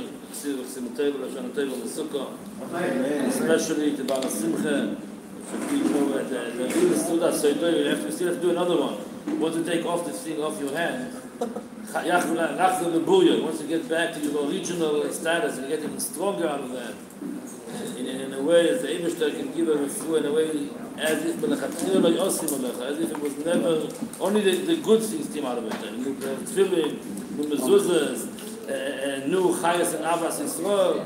Only the good remarks should remain from your illness. Amen. By Farbrengen of Elul, we're trying to add chayas in the avodah anila daily. There's no question. One of the main inyonim is Chassidim, Chayos, is the union of Avas Yisrael, and being in the Baal Simcha mentioned this Nekuda, which is specifically among Chassidim, is definitely a proper achona. We talk about what could be a proper achona for Rosh Hashanah, what could mean a Chassidish Chodesh Elul. There's no question that strengthening Avas Yisrael, no connection to politics, just finding other ways to help each other, to sit together by Farbrengen. It's beautiful to see how everyone came together, Yeshiva Slimidorah, with Rabbi Pasternak, and then locals of Tzemach Tzedek, and we get some Kiryat Chabad, and everyone is joining this special Simcha of Rabbi Yaakov Yisrael. Everyone is joining the Farbrengen of Elul. So I would say, I would think for myself, and each one would think for himself, what could be a chayus in Chodesh Elul to enhance and add something special to Achlot Teva in regards to Avas Yisrael, Avas Chassidim, and definitely will be a source of bracha for each and every one of us. Amen. the part of the act of Israel, I must go to Bar Mitzvah, my friend as well. So I'll continue to bring it there. Thank you so much.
I want to try and get over a message, but like you know, young with me, that's a girl with a bit of a sort of a schmutz. So I'm going to try and reach the main Nakuda. And that is that there's a story that they tell. It's brought down in Kama Machinas in Scotland with reference to different people. But in Lubavitch, it's Makut that had happened with the Baal Shem Tov and with one of the very early Talmidim of the Baal Shem Tov, the Baba Turles, Yaakov Yosef, that he once, after he'd been miscarried to the Baal Shem Tov, he heard from the Baal Shem Tov that everything is by Hashkafa Prati.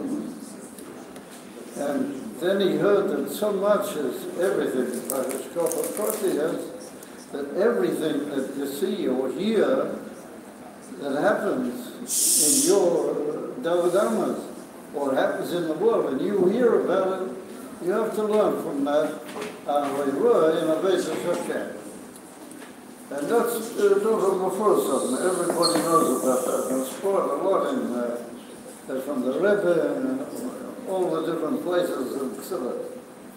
So the Rav Shem Tov once said to the Talmidim that means that sometimes even through a Eino Yehudi, even through a Goy, there can sometimes be a Hoirua that you have to learn in a way that Hashem, Emes of Hoirua, and again, whatever prat that happened in. So the Torah was a bit annoyed about that. because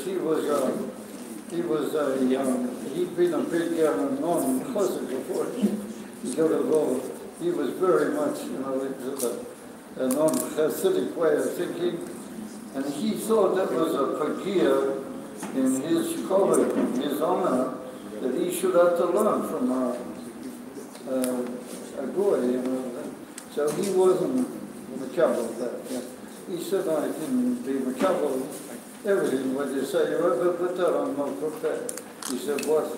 I would have to learn from a goy something, it's not makubel. Hashem wouldn't do that. So the Baal Shem Tov said to him, okay, let's go ahead and we'll see what happens.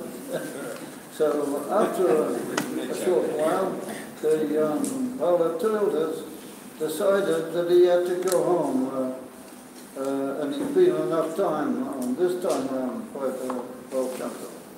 So with a couple of Yingalites that they were his accompaners, they accompanied him in the way. He started traveling, and he farewelled from the Baal Shem Tov, and he got out, and they came to a village at the time when in the late afternoon, it was Mincha, and they decided to go into this village and find a shul and daven Mincha. So the Tilders was accompanied by 2 or 3 of these Yingalites, and they're walking in the street.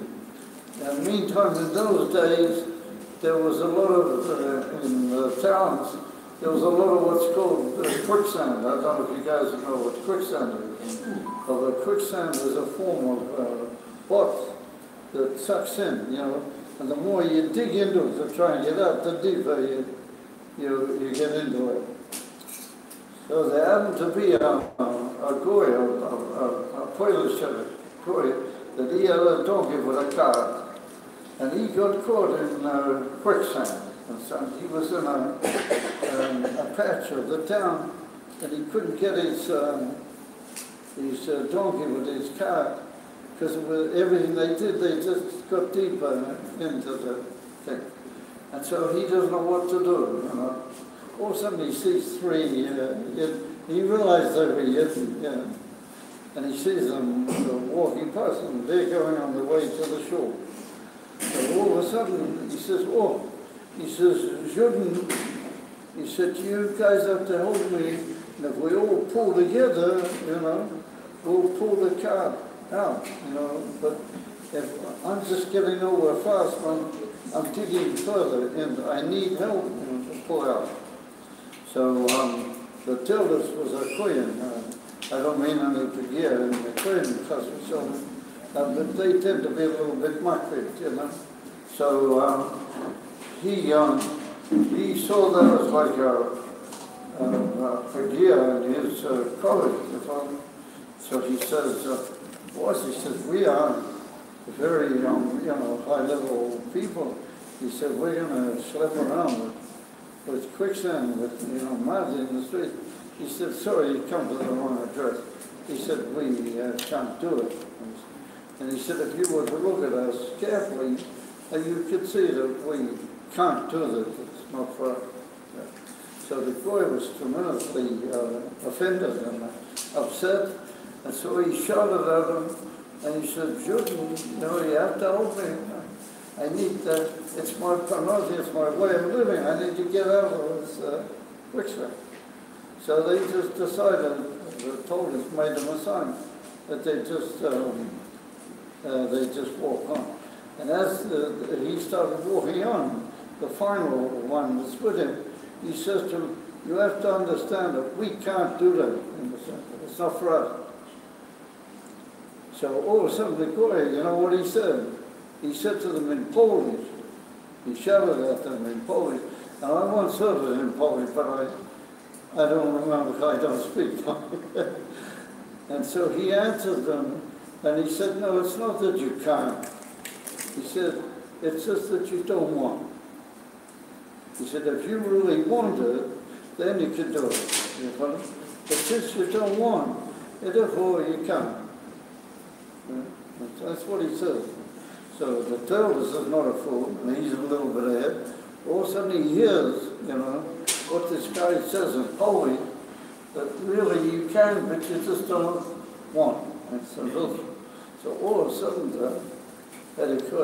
what he claims toilets, he was frozen to the spot, And all of a sudden he realized that what the Baal Shem Tov said, that sometimes I feel a derech Eina Yehudi, I feel a derech HaKohen, Hashem sends you a tremendous message in a way. So he all of a sudden realized that a lot of things that he doesn't do, because he believes that he can't do them. But if he really wanted it, he would be able to do it. Ein l'chadova, she'einu tolei v'harotz, ha'oimer v'chnarotz. He froze on the spot. He just couldn't move. So the other three guys, they say, Reverend, we're going to get to the shul and governmentally. So what to tell the sounds of them? He said, yes. He said, we're going to governmentally, but then I'm sorry, we're going to go back. We're going back to my Rebbe. Now he said, I realized how much I need my Rebbe. I just realized how much I really need him. And that was it. They didn't go back home. They went back to the Baal Shem Tov. And that's how the Torah, he became really how do you call it, Chassid or Talmud of the Baal Shem Tov. That's how it was started. So I want to take from that Anakuda and I want to bring to a Indian flooding yotel. And that is a stuff here to do with the Indian of Ratzon, will. That if you really will, if you really want, you can achieve everything. So what I want to tell you, what was the difference and what was the move forward from that unbelievable status of the Arizal and the mitzvah, the galleys, the Chochmah, to reveal Pnimis HaTorah in the world and the Baal Shem Tov. What is the chiddush? So that's in Eretz Yisrael and that's in Europe. But what wasn't the chiddush? What is the whole new thing that came into the world? And ultimately, you have the Alter Rebbe takes over, and the Alter Rebbe makes another huge change in the whole thing, and ultimately everybody becomes shy to the deepest in Yonim, Pnimis HaTorah, profound, ad Pnimis HaTorah, od yoter. The Rebbe takes you into Atzmos. The Rebbe is not satisfied with Pnimis HaTorah either.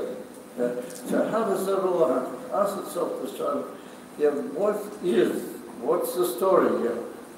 So the story is that if we look at the Arizal, and we look at all the great teachers of the Kabbalah before the Arizal, we see that the effect on the world and the changing the Hilam Behester in the world, how the world is Malim on Mastia, on Alakus, well, that was through an Indian from Chochmah Ulamata.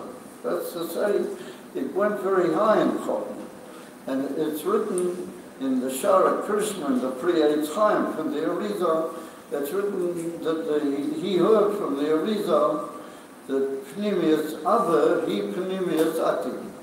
That the Pnimius of Chochmah is really Kesser. But what does he say about it? He said, V'loi habenoiti es tevoro. That's what's written there. I didn't understand it.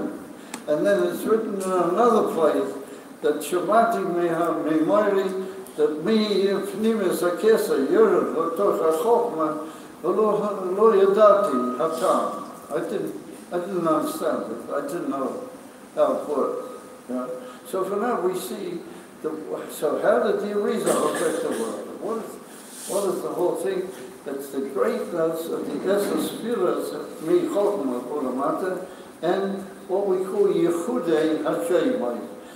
Whenever the Arizal sent Rabbeinu Chaim Vital to carry out a certain mission, it was all with Yechudim.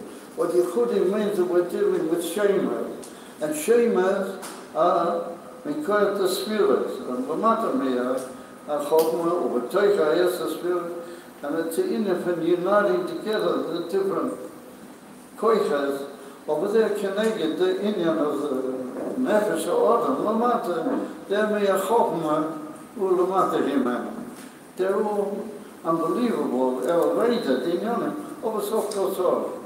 It's got to do with the inner and Yehudei and unity of Shema. Comes along the Baal Shem Tov, I'm going to tell you a Maisa now. And that is that once the Baal Shem Tov came to a river in the time of Nisan, approximately late autumn Nisan in Russia, that's when the rivers, start melting. The snow melts into the rivers, and the rivers go with unbelievable power. It's very difficult to cross a river. But the Baal Shem Tov was on a very, very important mission, and he came to this, and there was a guy who had a little boat system, he had a boat service, and the Baal Shem Tov said to him, listen, I'll pay you good money, but I need to go over the river. So the guy said, I'm sorry, river, but I'm not taking the chance, not for you and not for anybody. No boats today, no crossing the river with my boat. So the Baal Shem Tov said, okay. So you know what he did? He took off his scarf and he spread his scarf into the water, and he started walking on his scarf. And when he got to the end of the gargle, he pulled it under his feet, and he stretched it further, and he walked across the whole river, the torrent, walking on his gargle. So the boatman, one jumped out, and I didn't go and stalk. They completely jumped out, and he said, and people were just crazy. He walked across the river, on his gargle. So the word gets around, the word spread to the other side of the river, and there was a big grove, I've forgotten who it was. And he heard about this whole thing, and he came and intercepted the Baal Shem Tov. And he said, listen, he said, you have to teach us what Shem is, and what was your Shem? What Shem did you say in order to get across the river? You follow? So the Baal Shem Tov said to him, Shem? Shema? He didn't have in mind any special Shem, the clock. So the guy's eyes, and he said to him, so how did you do it? He said, just purely the Emunah, Tavela, or Peshuta. I said to Hashem, I got to get across the river, you know very well. I got across the river. You've made the river impossible to cross. You have to help me. You've got to help me. I need to get over. So he said, they told me, Menashamayim, put your garter, and that's what I did. But he said, I didn't have in mind any shame. It was purely Emunah Peshuta. Emunah. The words come as Sippurim, once they asked the Baal Shem Tov to write a Kameya. You know what a Kameya is? They used to write these documents, So once the Baal Shem Tov said, yeah, we'll give a Kameya, and the person that was ill had a tremendous refer. They gave this Kameya. So the person who got the Kameya, he couldn't resist it. He said to himself, he must open the Kameya and see what chambers are written in there, and see what's they talking, what's written in the Kameya. So he opens up the Kameya, and it's written, Yisrael ben Eliezer. This is written the name of the Baal Shem Tov, his father's name, his mother's name. So cool, not written anything else. And there was another miser that had the whole thing where they saved the whole town from some invading soldiers, also through a Kameya. And somebody also had he couldn't hold back, and he opened up the Kameya. Nothing. God, it's just a piece of paper. And he told him that was the Kameya. So I said to myself, what's going on here? Elamai, the infinite Emunah is Maki. The infinite Emunah is Chayir Yefidra. And the Alter Rebbe says in Perek Yutes, emes neshama of a year is that now that's burning upwards to just come completely bottomless and Hashem altogether. The inifin mamayla meitam v'das the gamre, the inifin yechida shebeneves, that's the etzem hanefesh of a year. Of a minute from days, the etzem hanefesh of a year, we learned it in the, who learned it? Nobody has got. Maybe some people start coming to the show on Wednesday now. We have a show on Wednesday. Yes, we learn the Edok from the Rabbi Hashem. So it comes out over there that the Ike and the Shoma is how do you call it, an unrestful thing that you all the time yearning to go over. So that's what you are, Be'etzah. That's what a Yid is, Be'etzah.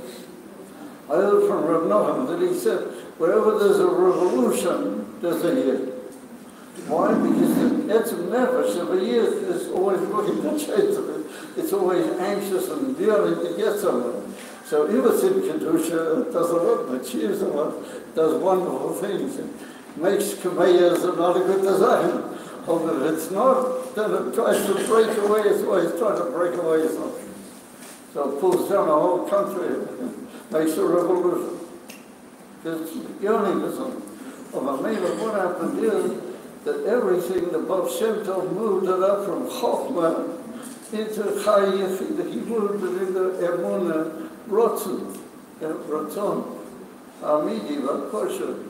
From a year, that's the way you beat the Hillel, and that's the way you get things done. So it comes along the Alter Rebbe in Tanya, and he said, oh yes, that is the whole kunst, and that has to come back again and shine into the question. And that's the whole thing of the time. The Chai Yechida is the emissary governing power, and that reflects back into the Esquires. And then you're obeying and you're whatever. The short way also. The Shalom Aleichem. The Harikot, the sky is the limit. Nobody seems very impressed. But that's the Matziyah. It follows what he said, that what the Baal Shem Tov did, he moved what the Arizal had taken from Chokhmah and Shema and Yonah and that's it, and he moved it into Chai Yechida, he moved it up into the Makivim. And therefore it became Ma'im and Amunah Peshuta. And therefore I am a Roya, Yisroel, is somebody who looks after your Amunah. He feeds your Amunah. And therefore a Rebun, I am a Rebun. That's what the Rosh Yidden used to call the Rebbe, Rebun. The am a Rebun, they're what he feeds you in a way that you become like my Mashpir used to say, a gesunte Mashugana. You become a healthy, crazy man. You're crazy. You're up in the fire. No world left anymore. But nonetheless, you come into the world and you change everything. You affect it and you spread it on course and you make everything make sense to everybody. Everybody's happy.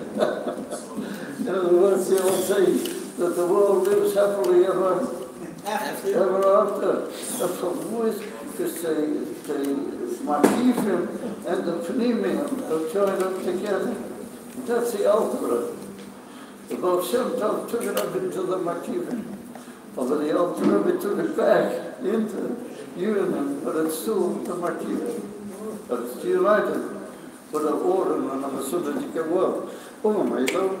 What does that mean? That everybody can make some sort of contact. And therefore the Alter Rebbe's unbelievable achievement is that those Makifim come into the Pneumium in a way that they make sense to anybody who just has the courage to learn it. The way it's put in a young man, you have to be not frightened of fire. You've got to have a bit of courage. You get really involved, but once you do, you're in the pickle, think to say of it, yes.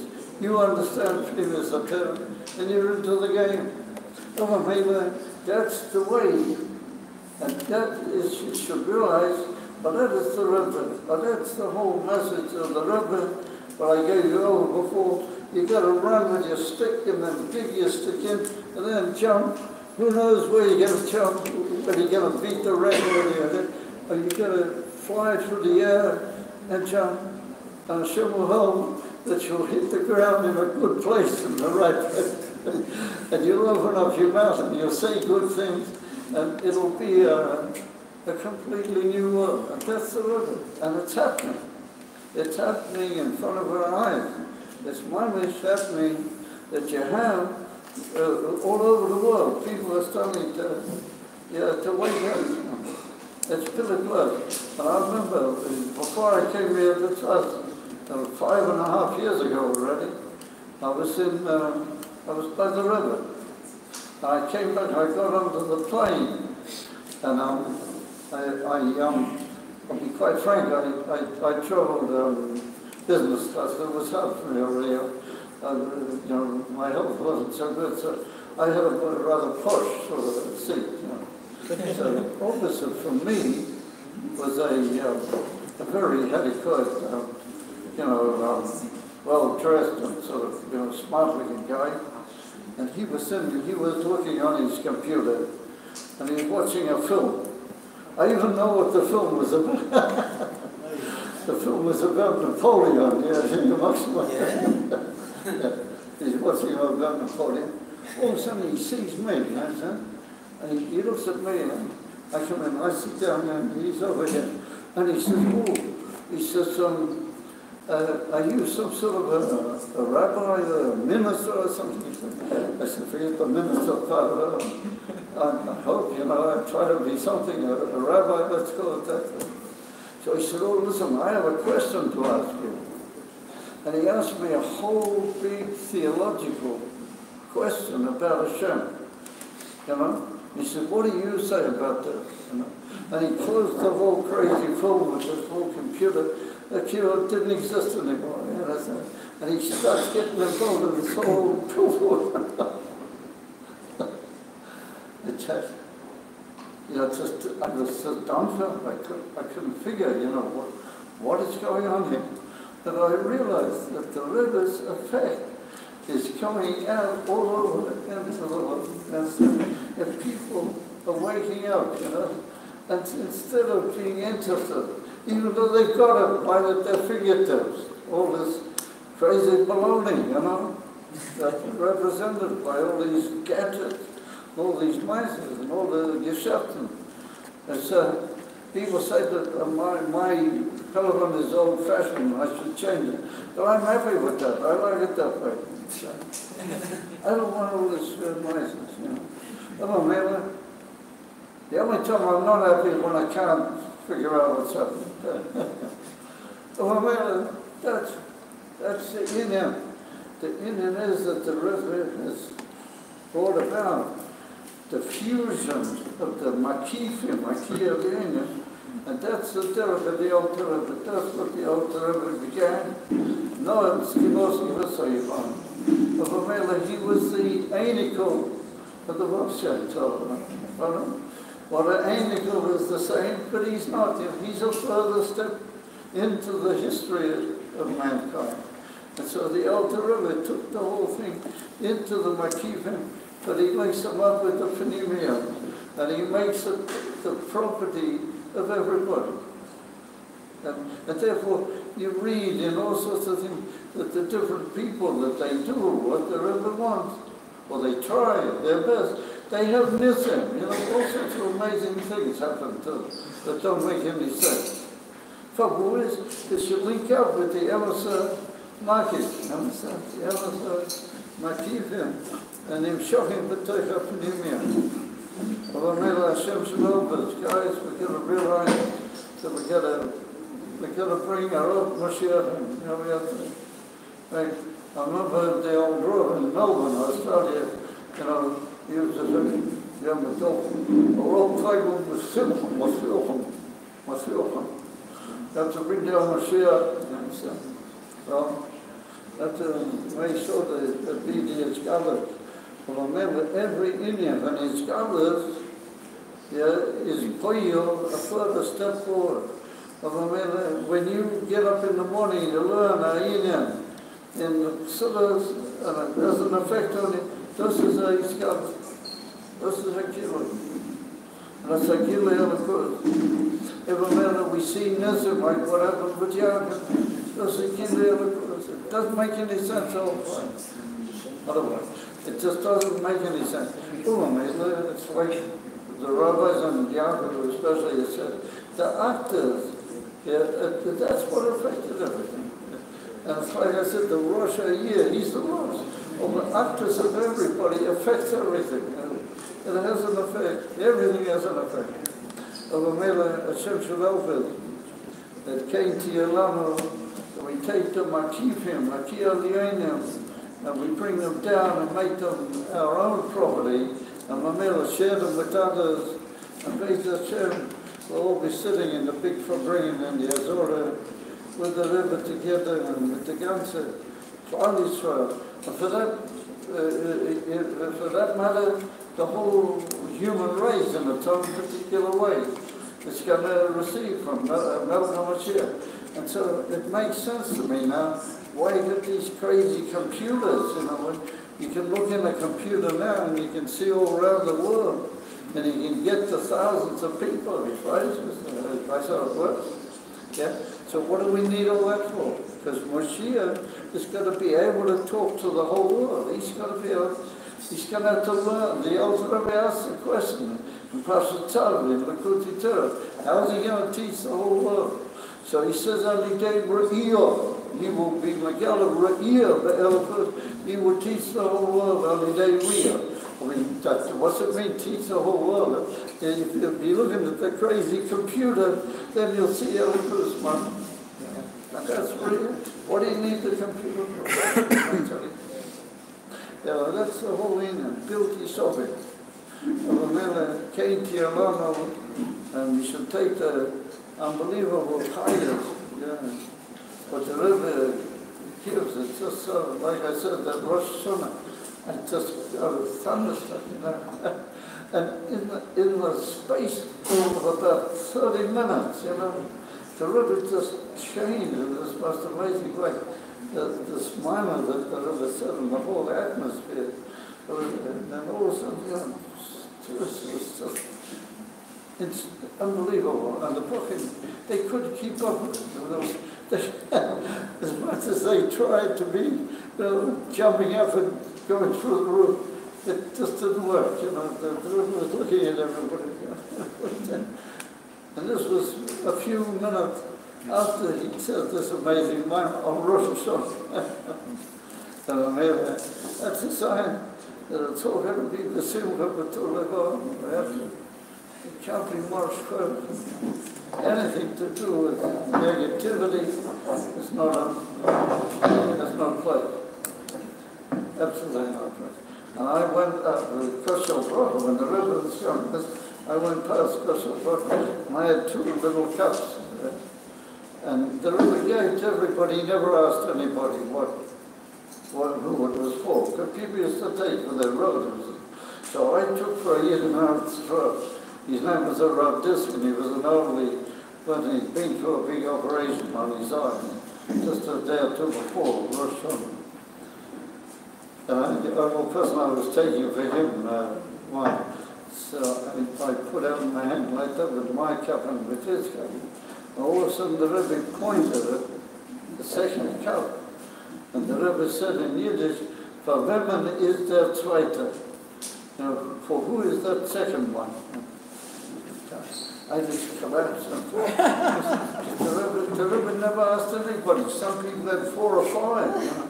And the Rebbe said, you know, who is this for? What's that? No. And all of a sudden the Rebbe points to this cup. And he said, who is this for, the second one? Who is it for? So I sort of managed to get out. I said the man's name, you know. So the Rebbe said, oh yes. The Rebbe said he's had an operation. How the Rebbe knew that, which was true. He had an operation on his eye. And the Rebbe said, there was showing in the hand. The Rebbe said to me, it appears to me he's already home. That's what the Rebbe said. Now, I couldn't be makabel that, because he was in the hospital. Yeah, 2 days before Rosh Hashanah, they made the operation on his heart. So he couldn't have been home. So the Rebbe said, took some never in the hand. So after Rosh Hashanah, I sent a telegram. In those days, there weren't these telephones. I sent a telegram to the Rebbetzin of this road, and she answered me back. That's absolute word from the Rebbe, because she told the doctors, even though he was all bound, he was blind, he couldn't see a thing, he cannot be Rosh Hashanah in the hospital. It's just absolute spiritual and physical impossibility. He cannot be. So one of the big professors, he said, one of the big professors, he said, we can't leave him here, that's cruelty. We have to send him on for 48 hours strict. And at the end of the 48 hours, Monday, she has to be back here. That's what she tells me. She phoned me up on the phone. Those days, that was Monday every minute. It cost like about 20 shekels or something. And she called me on the phone, and she told me that one of the big professors allowed him to go home. And the whole Rosh Hashanah, he was at home, just laying on a bed like that, but he wasn't in the hospital. And that's what the Rebbe said to me. Duftet mir in the Heim, schon in the Heim. That's what I heard. That's what the Rebbe said to me. And I didn't believe it was such but I didn't dare say anything. And I found out later that you must never be a chacham. You must never be a chacham. Forbidden under any circumstance. You're allowed to be a chacham or when you can't chacham. You're allowed to be a chacham or when you're a chacham. You're allowed to chaim. And then afterwards, I stood watching the Rebbe, and he was the whole truth. Amen. Amen.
Cause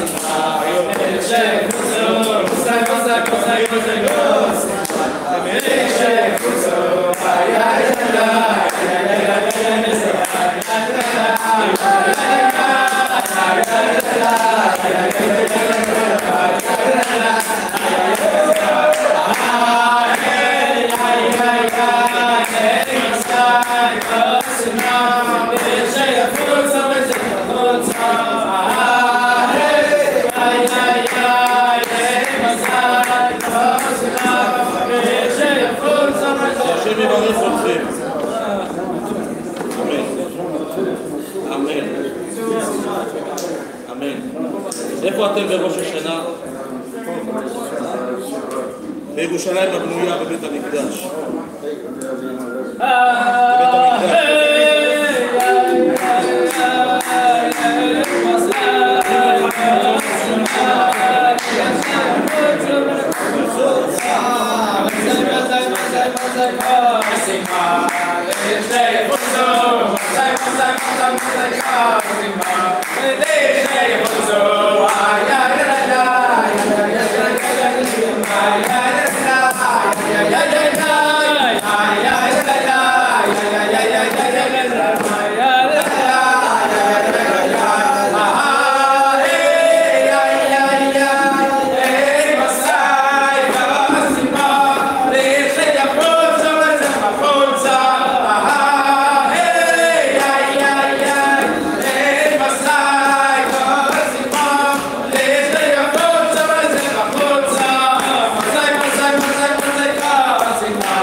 In the old days, when I was in my younger years, I would just begin the Farbrengen at the start and we would Farbrengen to but tomorrow's another day and I have things to do and I just, it's hard for me, I'm not in the courses, but just not to let the whole thing adequate or theatre Gileon Chalak.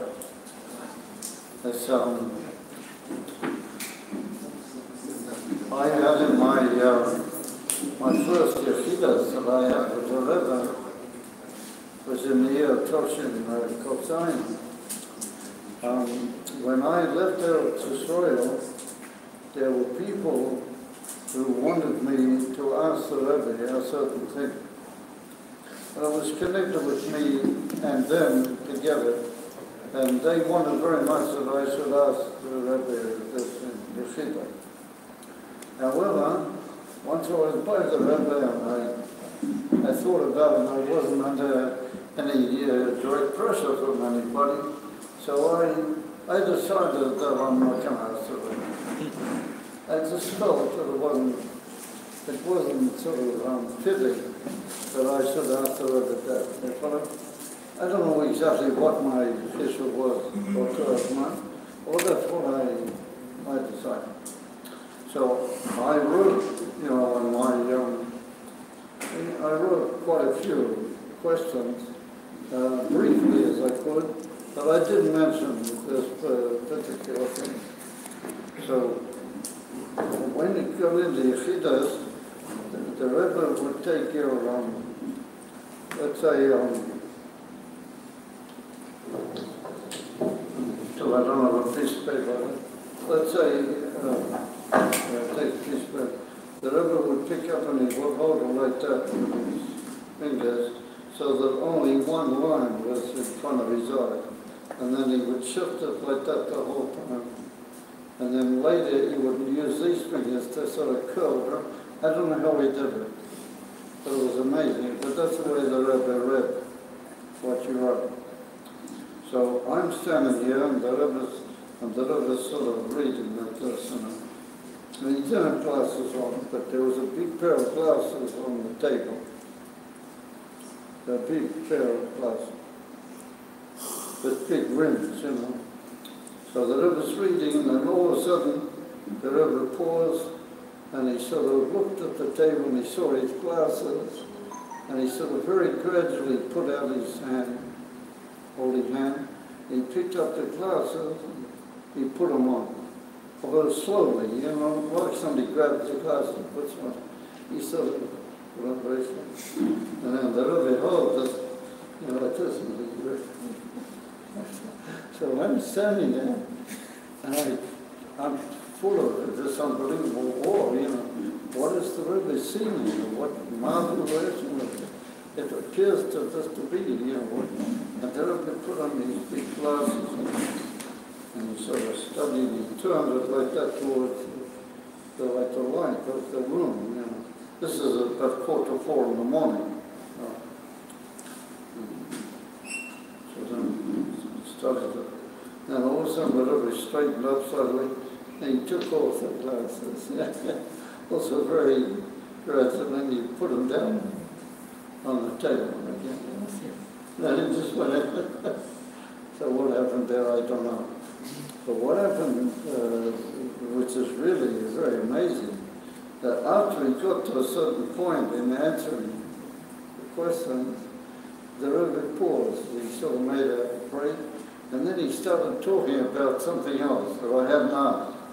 And what was it? It was this Indian that people had told me to ask, and I had decided that I'm not going to do it. And the Rebbe brought that matter. He brought it in a slightly different rouge than what I would have written it, but it was the same Indian. Yeah. And I'm standing there, moments, you know. And I'm standing there, the Rebbe's sitting there in the solid. And all of a sudden the Rebbe looked at me, he started talking about it. And I'm sure he must have seen the Rebbe talking. And I was just absolutely speechless. He started talking about this Indian, which I decided not to ask. So you guys heard stories about Ruach HaKodesh. You know, you've heard all sorts of good design. I saw it, my name is Kipshutai. Both with that kosher brother, but he asked me about this. And in the middle of Yeshiva, all of a sudden he started talking about something which I had decided not to write about. Oh. So I saw Ruach HaKodesh moment with my eyes Kipshutai. I'm just standing there.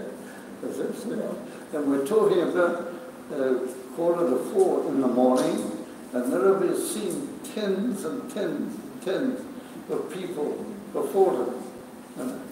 And they've all been pouring out the secrets of their soul to the Rebbe, and he had enough ability to use his Ruach HaKodesh to read my tzittin.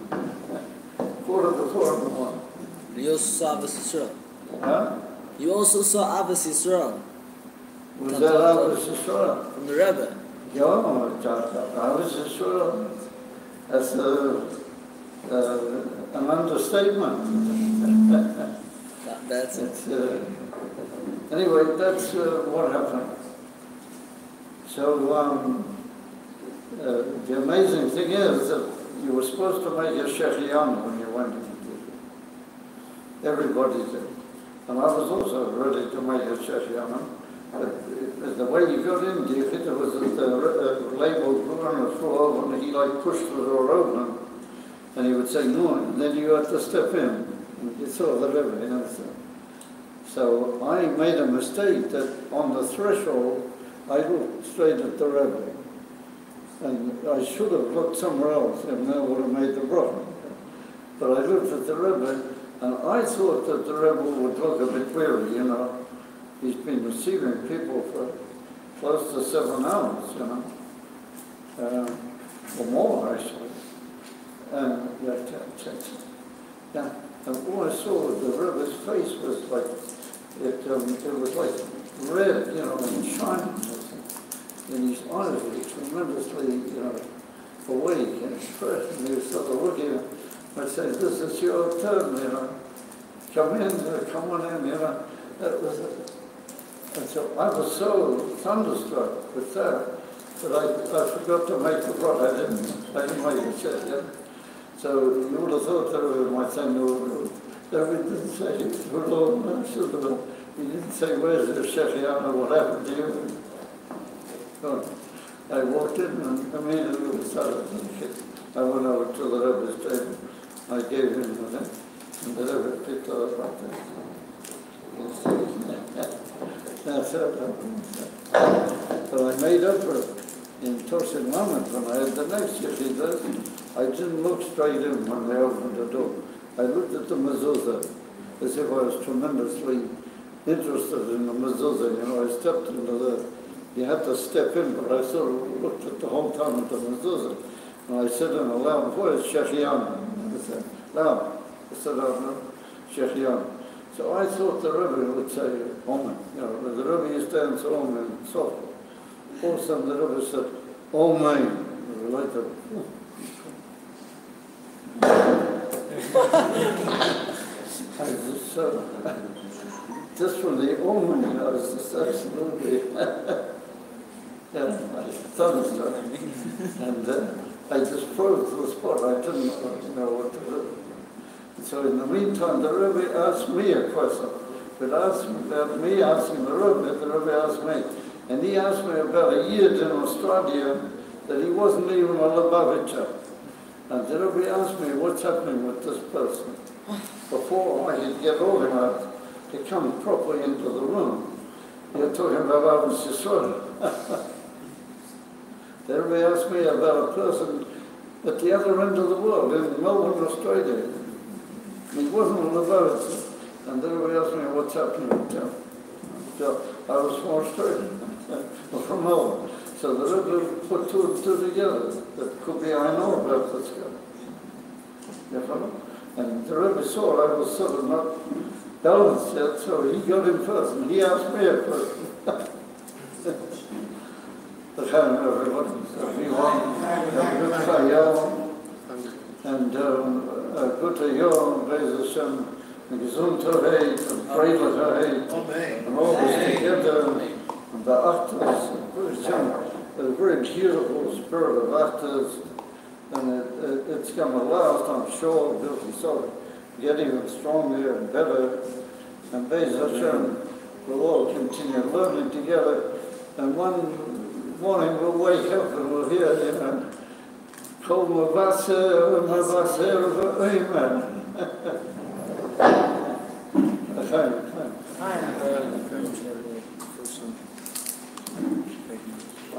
So I'm going to be about enough to go home.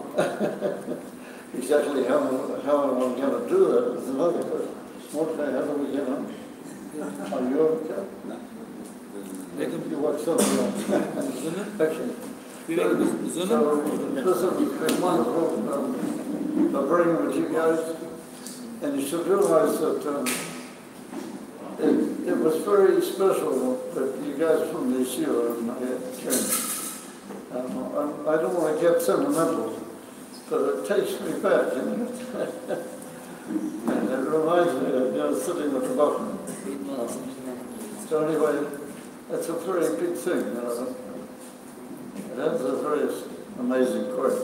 And Yaakov, he used to, and Mordechai, we would ever Farbrengen. We would Farbrengen for hours, you know. I would come in the next day and I would already be, you know, and but I would be already in my office in the afternoon. So either Mordechai or him, they would come in, they would say, listen, Rabbi, the guys have been talking together. So I said, well, that's very nice. He said, yeah, we've been talking together and we think we should have a Farbrengen. I said, what's a Farbrengen? I said, yeah, but that's a good reason to have another Farbrengen. You know? He said, well, that reminds me of that period.